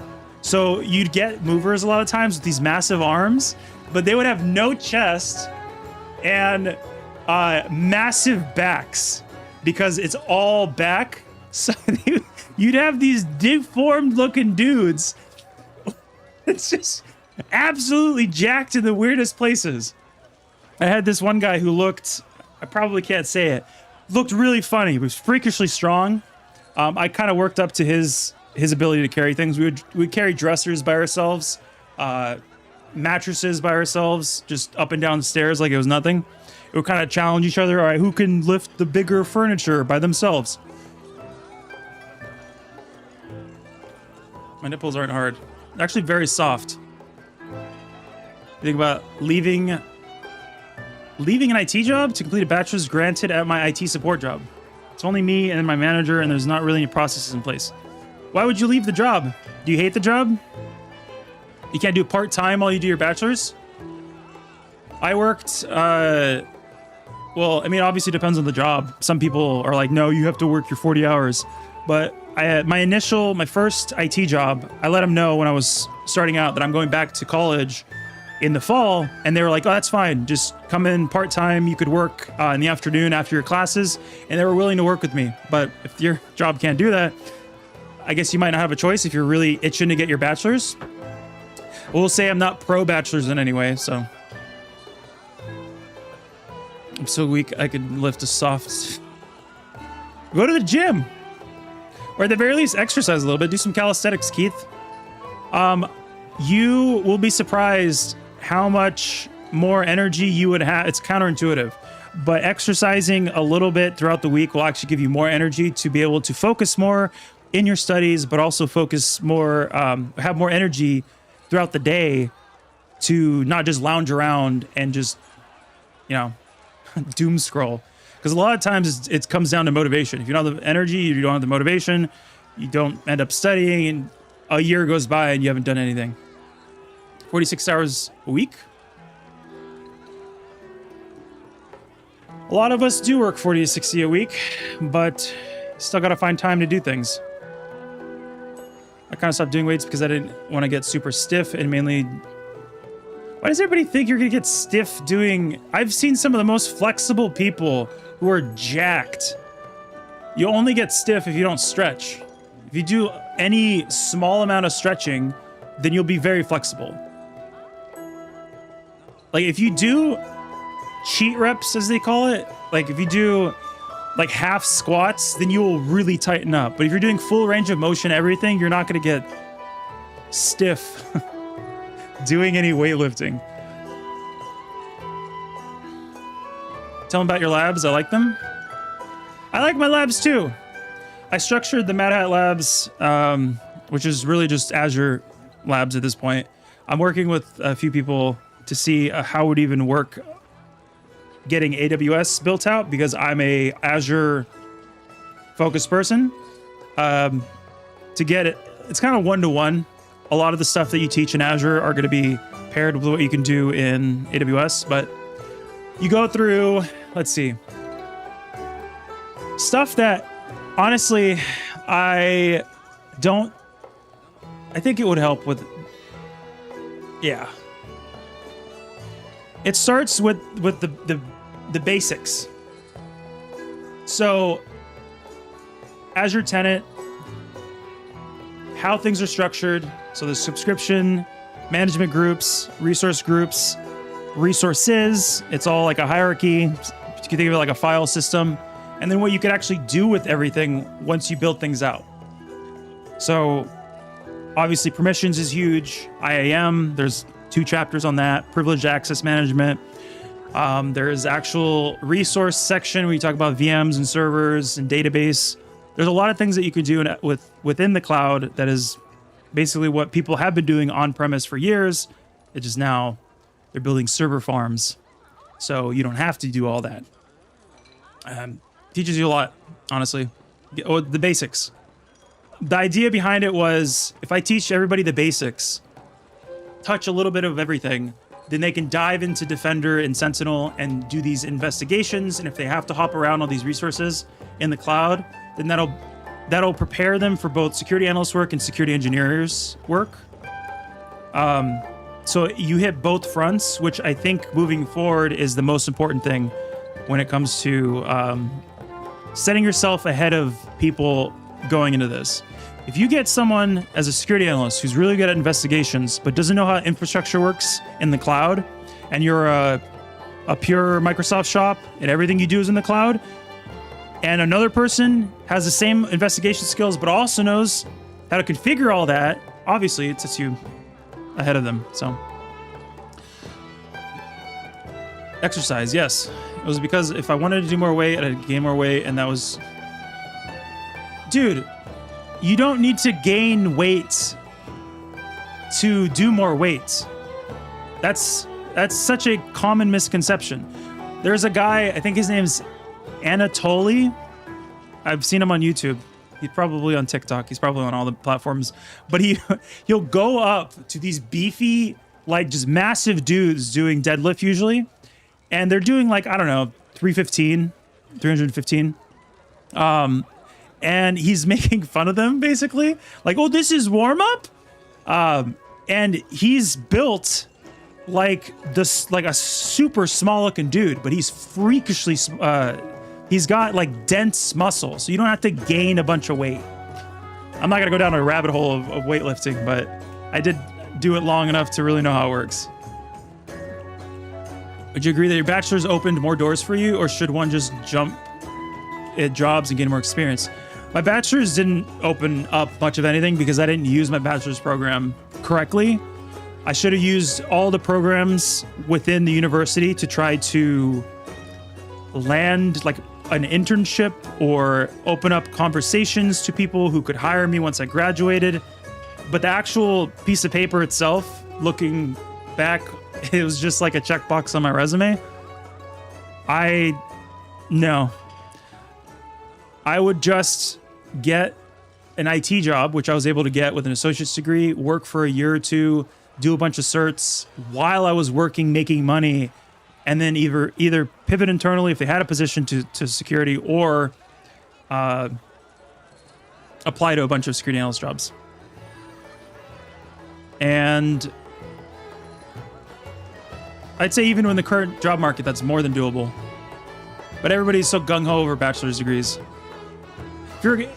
I guess the one caveat there, the one gotcha, is government jobs. A government job, you're pretty much going to be asked for all those stupid credentials. So I say stupid credentials like bachelor's degree, master's degree, and CEH. There's a lot of certificates that pass certain criteria. Mr. Medhat, if the economy wasn't killing my company, I could have broken off the help desk by now someday. Is your company tanking? Did they have positions that they no longer have? I feel like you can pivot if you've been doing help desk long enough. What do you do in your help desk? Are you trying to do any side projects? Do you do a lot of ITSM jobs, service management? I don't really do much IT. Well, that's not true. IT teams will come to us for a lot of dumb, non-security related issues, like migrating servers. They're having issues, or like DNS things, setting up Cloudflare, which I guess that is security. No, I haven't done a ton recently as far as service management.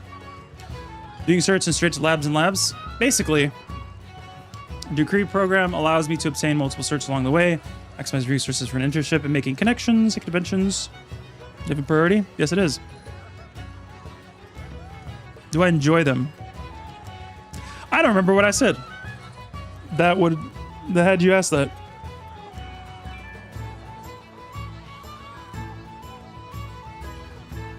So I refuse to settle on entry-level positions? That's a good point, Airfoil. That's kind of what I'm most curious about with wanting to mentor people. What exactly is the common denominator behind all of these people who are struggling to find a job to pivot to? I know the job market sucks, obviously.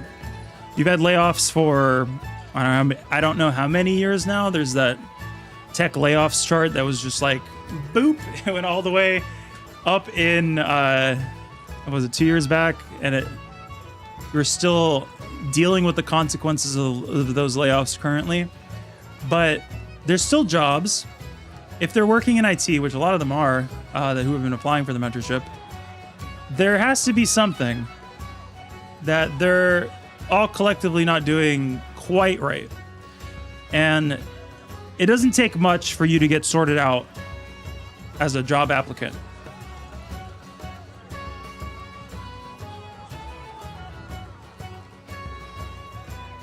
Can't tell if you're talking about my mask or not. Oh, your mask is all right. That's fine. Is it bothering your OCD? Yeah, there is a mentoring package that is a recent thing that some people do not like.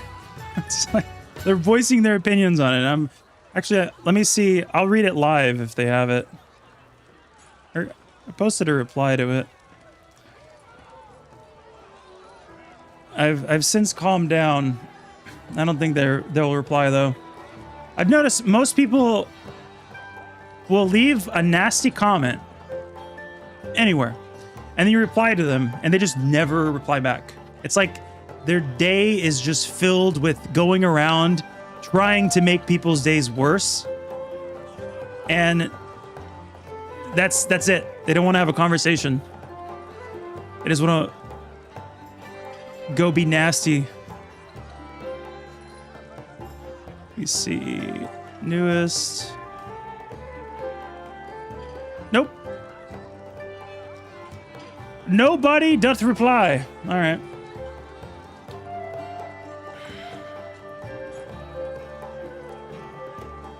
So we helped us get our Sol sock. I've seen my extra sock team project to replace all of our eyes. Yes, remote sites. Did I miss a context here? No? I think you were just stating a comment there. I think the hardest thing about pivoting is selling yourself to the hiring team by proving how your past experience bridges the position they feel need.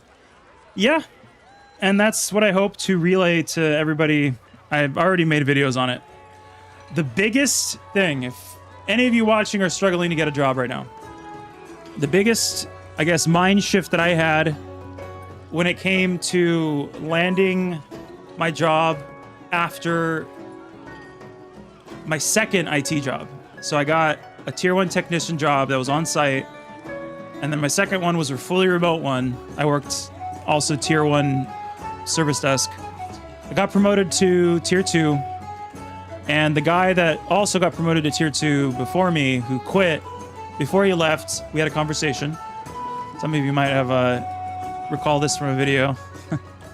He basically said that what helped him, and that's something that I wasn't doing, is when, not only on your resume, but also when you're interviewing, if they ask a question about your previous experience, you need to explain it, both on your resume and the interview, in such a way that gives them the impression that you know how to do the job they're looking to do.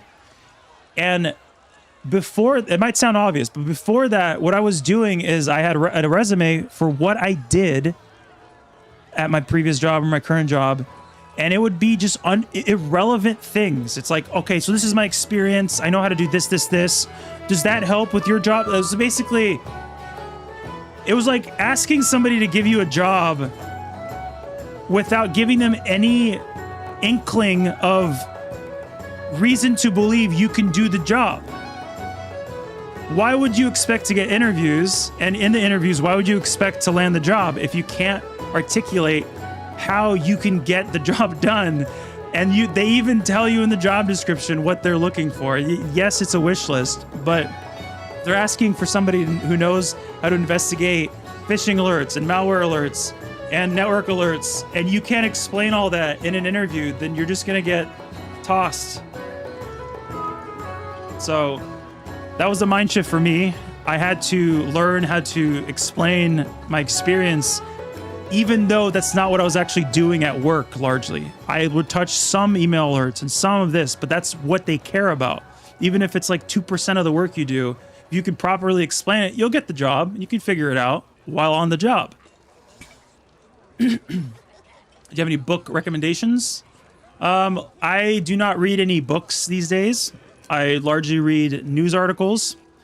So anything cybersecurity or hacker related news articles and documentation. That is, I read, it's kind of sad, but it's my story of my life, is I read a bunch of documentation these days.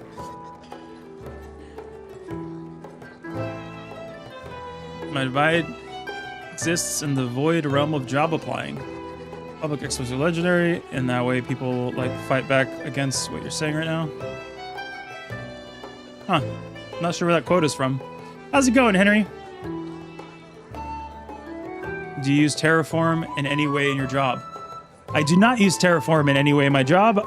We use ARM templates largely, and I think occasional bicep. My wife says I say bicep funny with a T. But we're in Azure Stack, so we haven't had any need to use Terraform. Terraform is crucial for cloud engineering if you're using AWS than anything else. Waza is closer to engineering, and Splunk is tier 1. I guess? Waza's also got, I mean, it's a sim, right? Is it hot in that hat? Not really. I got a lot of AC. There's an AC vent right there. And it's actually, oh, it's not too hot outside. I made a smart phishing detector with a Q table. Yes, DKIM, SPF, SMIME, and email headers. Yeah, I know that. Glad to hear you have all the Mrs. Mad Hats in chat. All the message header artifacts down pat, Caleb. Second shift IT tuned in. You're on your second shift of IT?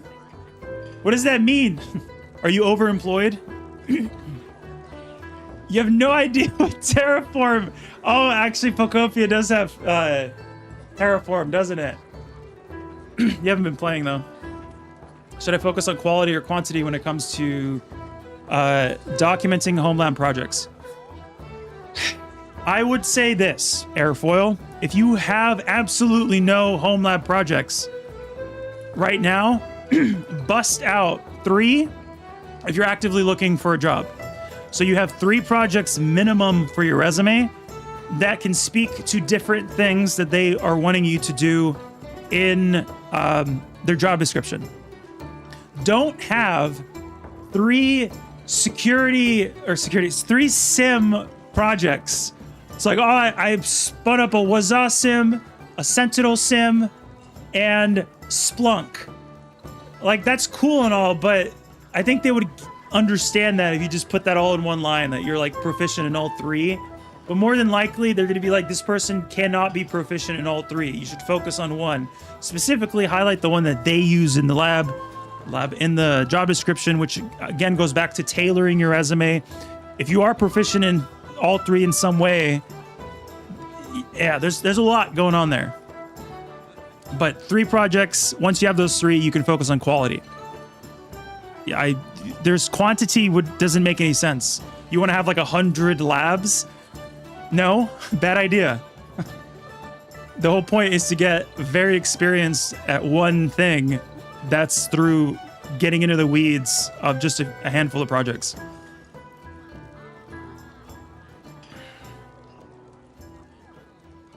YouTube super chat sent my way. What? Where's that? How often do you go on call? None.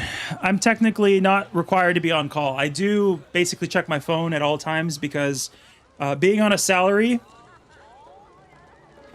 I did not crash out, Mrs. Mad Hat. Didn't happen. I check my phone early on, especially because I was freaked out. I'm like, this job is amazing. I can't lose my job. So I was checking my, we use Slack. I was checking my Slack like just all the time. We'd go out, I'd check my Slack. I'd be like, what's going on? Is anything happening? But per my job requirement, I don't need to be on call. Something major happens, we're loosely expected, if available, to go on. My previous security analyst role at a Fortune 500, I did have pager duty, but it was on a rotating basis. So we had, I think it was every 5 weeks, it would be rotated between, we had 4 or 5 analysts, including the senior analyst, John, the OG. That week, I'd have to, if it was 3 o'clock in the morning, if I got a page, I had to have my phone on next to my head. I only got paged, I want to say like 4 or 5 times. And they were WAF alerts because it was a largely e-commerce brand, Fortune 500 company. So I'd get a call. They used Akamai at the time. They would call me. I'd acknowledge the alert. They'd tell me what's going on if it's major. It's like if it would be something like there have been a large influx of denied requests or something like that on the WAF side. And I'd have to go check the alert queue. I'd have to acknowledge the alert that came in, write some notes, and then I'd go back to sleep. I hate pager duty on call is just ass. It is so stressful. PLCs? What are we talking about PLCs? I've heard of those. PLCs make the industrial control system world go round. They are largely insecure because there's no specialists. Well, there's a combination of things. There's no specialists who know how to properly secure them, and the actual companies running these systems are not willing to put in the money needed to properly secure them. So I don't think it's changed since I went to uni, but there's a lot of holes in our system. You're holding society back? Huge fan here? I don't think you are a huge fan here. Are you? You sure about that?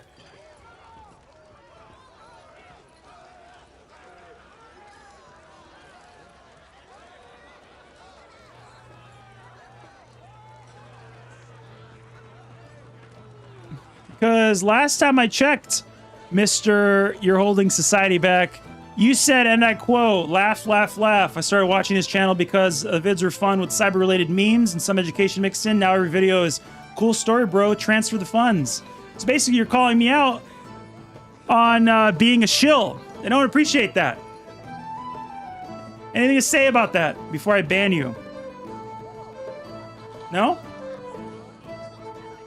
Because you didn't reply to that. You have anything to say? Because I doubt you do. How much caffeine? I have 2 cups of coffee, generally. For a while, I was doing 3 because I needed to get work done.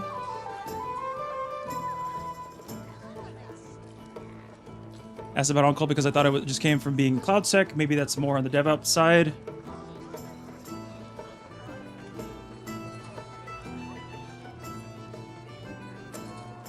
Okay.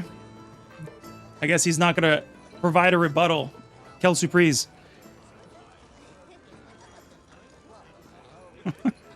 Security is a joke. Our entire infrastructure could be taken down with a laptop.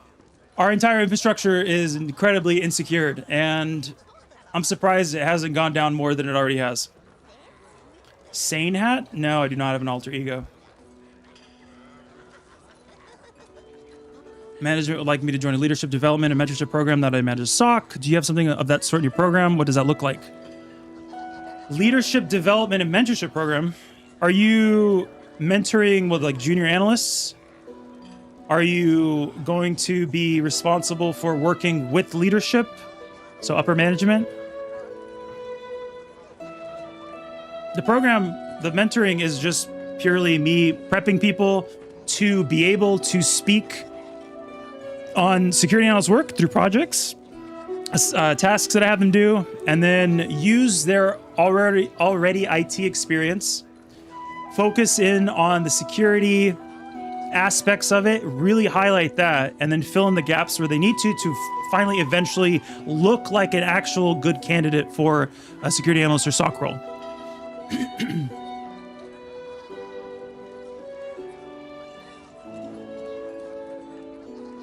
Miss Madhat does have masks, actually. She ordered a pink one.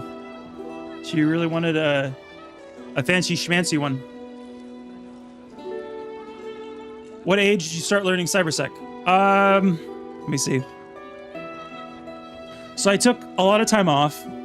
So graduated 2010, worked at Target for, it was about 4 years. I went from being a cashier to customer service. And then around that time, I met my now wife. And then, I mean, I graduated 2020. So I was in and out. I guess when I finally decided cybersecurity was it for me was probably 2018. Or 2017. It took me, so I was in and out of college. If you haven't seen my college video, which you don't need to watch it if you don't want to, but I was in and out of college because I initially started as a computer science major. I hated coding.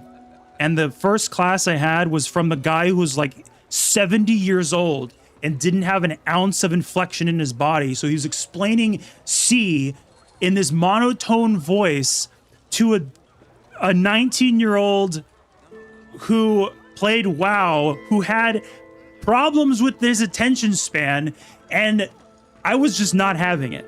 So I ended up dropping out for about a year, and I dropped out again after, or got dismissed because I was playing too much League of Legends.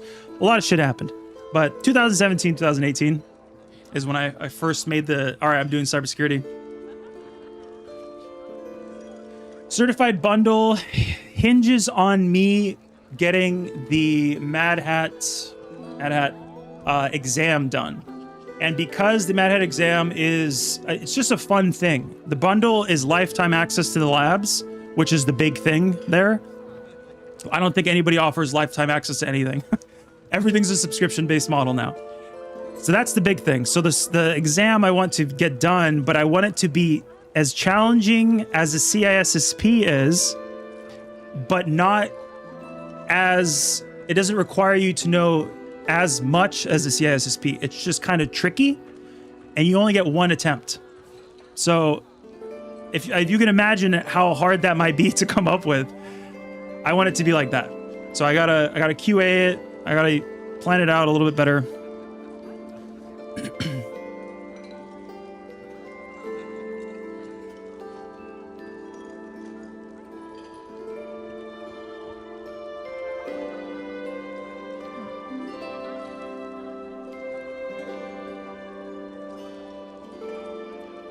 Would be a cooler space if it wasn't called Cyber. How can you come up with a better name than Cyber? What do you mean a cooler space? Cyber is the coolest name you could come up with. Just realized I've been to the left this entire time.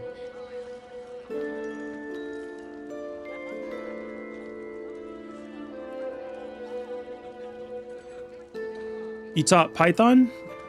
I know Python's one of the few languages that I know enough of.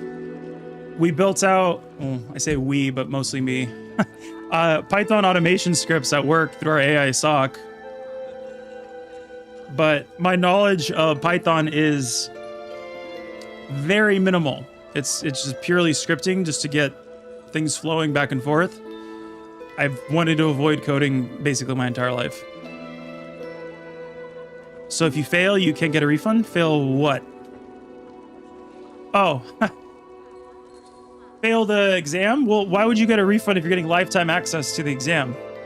Like, people will see the certified bundle and then they're like, oh, the exam. If I fail, like, so if you want a refund, sure, I guess to answer your question, if you fail it and you want a refund, since it's purely the lifetime access part, sure, I'll revoke access and give you a refund if you really want it. I'm not anti-refund on all of these. Are you satisfied with your role, or do you aim to achieve something higher? No, I wouldn't say I'm satisfied with the role. I've always wanted to be a business owner. In the sense that I wanted to own something my own and not be held accountable to any single person. I like having the freedom, and it comes with stress, obviously, when you own your own business. That comes with it. I'm okay with the stress part of it. Clearly, I've been juggling like 50 different things these days. You've gone this long without coding. There's hope for me to not learn it either. Yeah. You don't need to learn coding to work in cybersecurity. I've said it earlier, you need to know scripting because that's largely what you will encounter as an analyst. There's something running that somebody clicked, somebody ran. Very rarely will we have to do malware analysis unless you're covering that. But a lot of security analyst positions, when you're first starting out, it's just triaging and then containing, and you don't need to actually go as deep in the weeds as understanding, okay, what was this malware gonna do? how do we deconstruct this? No, it's not that complicated. I was just curious about what model would work. Not saying I don't want to refund. Like CompTIA, you pay for each exam and you can pig your way to getting the cert. Yeah, you could. That's why I'm trying to make it challenging. Again, I don't know how to structure the exam. I was thinking of making it timed, but then if you struggle with, I guess if I make it US based only, then struggling with phrasing isn't really an excuse to not have enough time to answer a question. But yeah, I'm not gonna go into the weeds on what my thoughts are on how to build that out. I just have to build it out still. Peterson Academy could help you out with math and reading course if you want cheap state-of-the-art gen ed refreshers.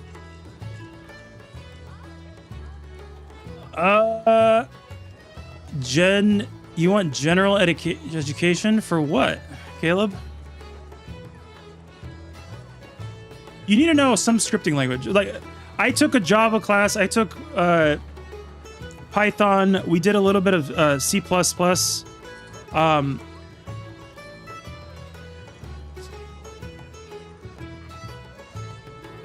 And low level, God, what is it?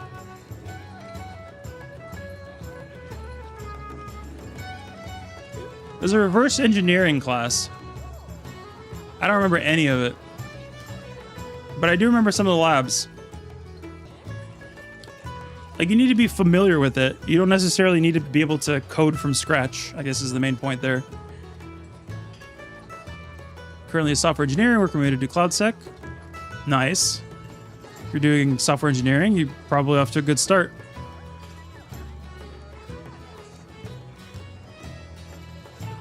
Okay, I know you have experience, but assume you are just starting out like me and chose to specialize in IAM. Would you start out with your labs, and then what would you recommend? I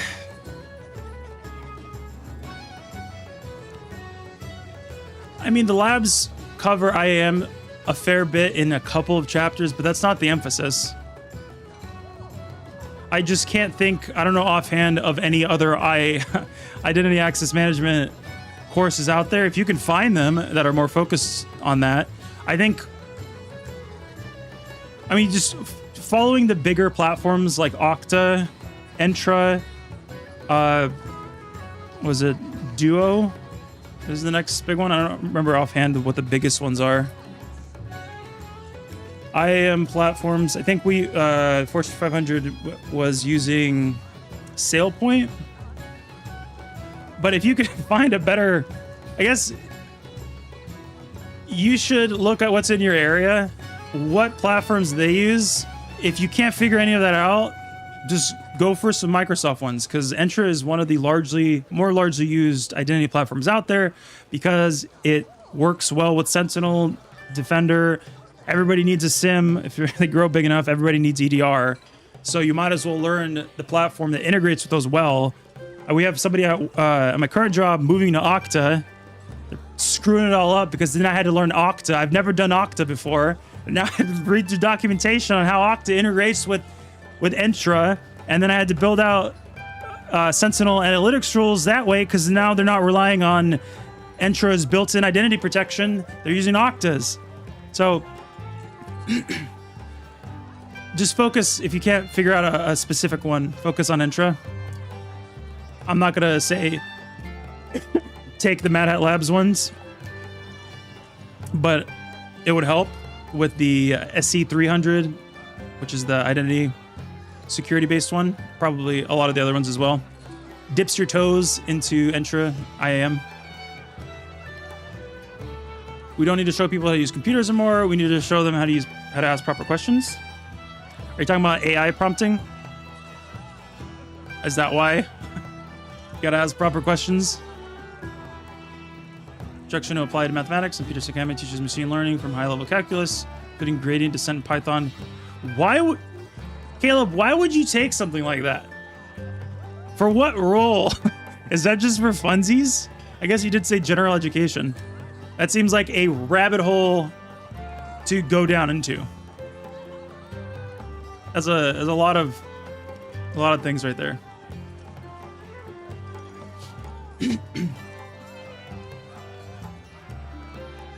What do I think about OT? I think it's largely insecured and it's an afterthought for most businesses out there.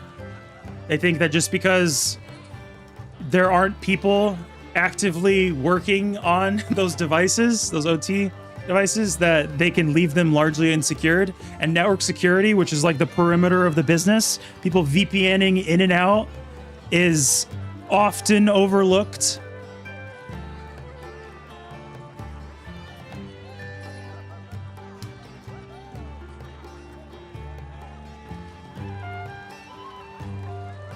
I can't quote any security breaches that were as a result of like physical security, but there's probably a ton out there. What's the best language for business? Money. If you know how to talk money, then you know how to talk to the business. How much is this going to cost us? That's like the first question they ask. Like, okay, we want to implement this tool. And they're like, okay, how much is this going to cost us? Like, well, this much. But what we're getting is this. If you don't get it, then the risk of this happening is going to cost this amount. I'm not sure if that's what you were getting at, Sir Kennedy's, but yeah, learning how to talk to the business and explain security risks is a huge part of the higher up roles. So entry level, probably you don't need to worry yourself with that. But if you want to actually get promoted, big picture stuff, which is what the CISSP people say, oh, it's just business management. It's like, no, it also helps like mid-tier analysts and engineers understand the overall risks in all these different places. Did you go to DEF CON? I did not go to DEF CON. I have a screaming 2-year-old, which, by the way, threw the biggest tantrum of her life when we went to the fair, that I don't think I can handle going anywhere currently. And I'm not the type of parent who's going to go travel anywhere really without my kids at this point. I can't do it. I'm too attached. Too many concerns of not being around in case something happens. Maybe next year. I did consider it though. My work will actually pay for it. Two of my coworkers actually went, told me about it.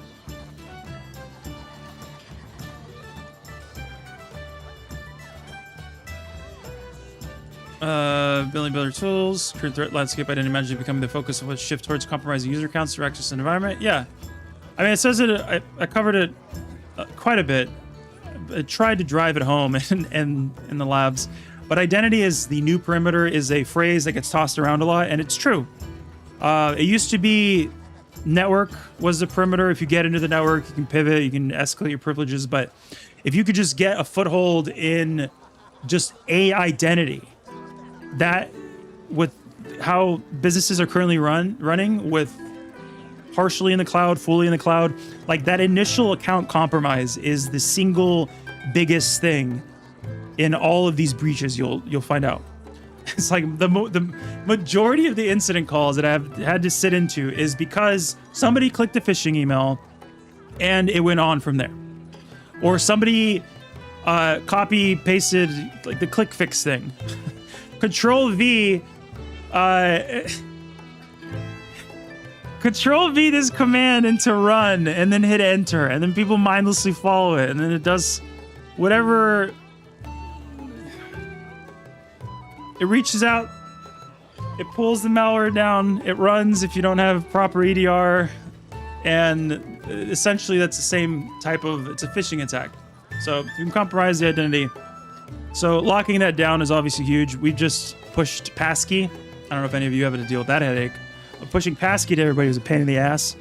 And it's still not fully deployed. There's still people who are like, nah, this is too much. We don't want to do this. Oh, thank you for the super chat, Brett. Appreciate that. What are your thoughts on the recent AI hacks? I'm not surprised, I will say. it was inevitable that I don't know how savvy y'all are to the AI hacks that they're referring to, but basically AI going AWOL, duh. Eventually that was going to happen. AI being used to break into everything, duh. Obviously that was going to happen. AI is getting better and better and better, and what it's really good at is scanning. It's able to check a large amount of data and actually be able to understand with context what it's looking at. Whereas a scanner before, if you're trying to find vulnerabilities, it could only find what you could tell it to find, but that what you're telling it to find was hard coded. So now when there's a little bit of like thinking process, if you want to call it that, it can test, and that doesn't work. It's like, okay, if that doesn't work, we should try this thing. And then if you feed it access to all these other exploits that have worked, it can reference those. It's just a big mess. So my thoughts is inevitable that happened, and it's job security for the defensive side. So is this the wifey?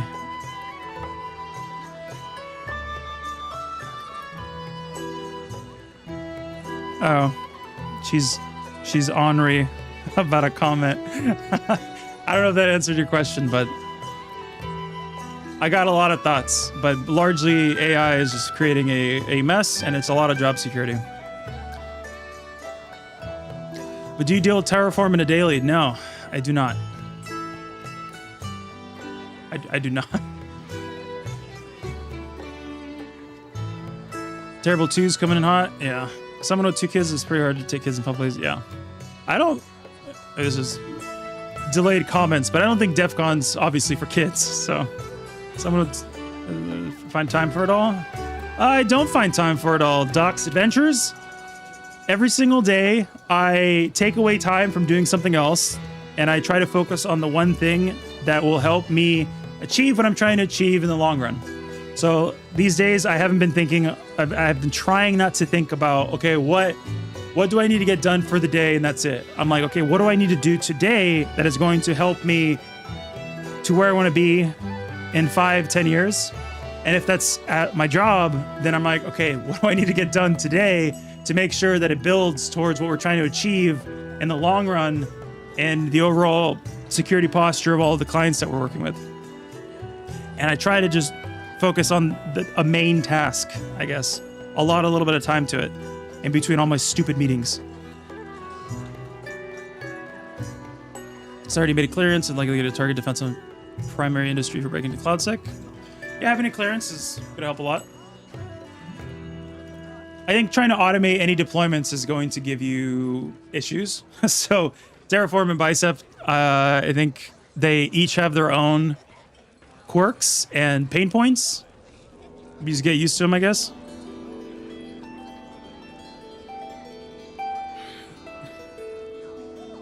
Wartan, appreciate that. Thank you for the kind words.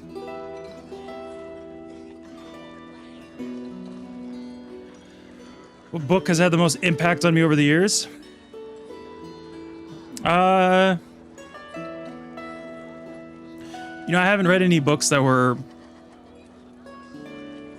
nonfiction that were impactful. I'm not huge on reading.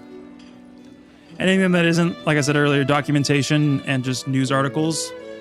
I just don't have the time to just sit down and just enjoy a good book. I used to read a ton of nonfiction, mostly at the beginning of high school. So it's been a long time. I read a few books just off and on that were nonfiction, but I wouldn't say there's any that were overly impactful.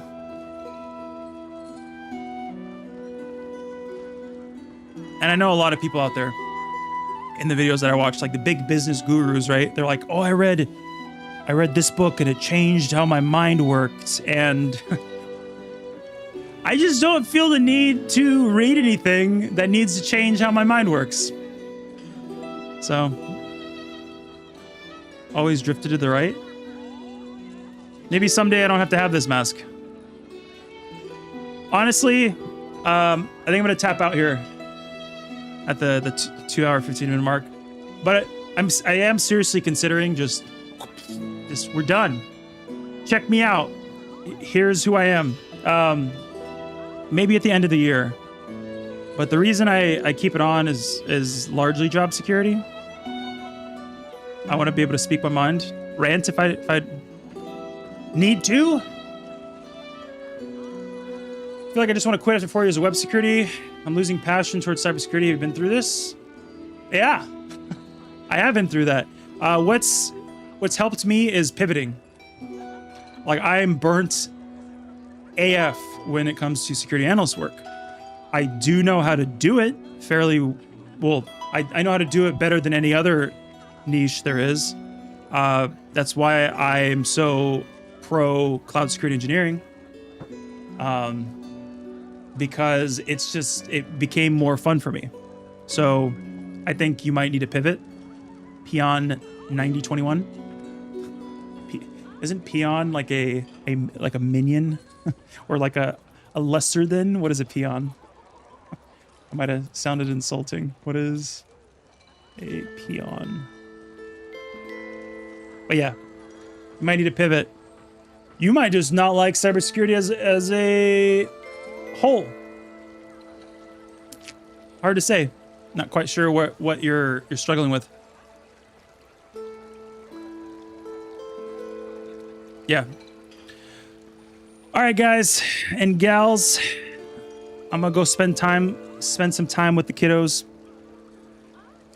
You should be able to land a pen tester. You got a clearance? Yeah. Well, I don't know about that. A clearance isn't an immediate golden ticket into a pen testing job, but yeah. Check out the Discord. Check out everything else we talked about. Thanks for tuning in. This was therapeutic for me. Hopefully I answered questions in a helpful way. I know there wasn't really a rhyme or reason to this. I wasn't planning on going live today. So, all right. See you later, y'all. Have a good evening.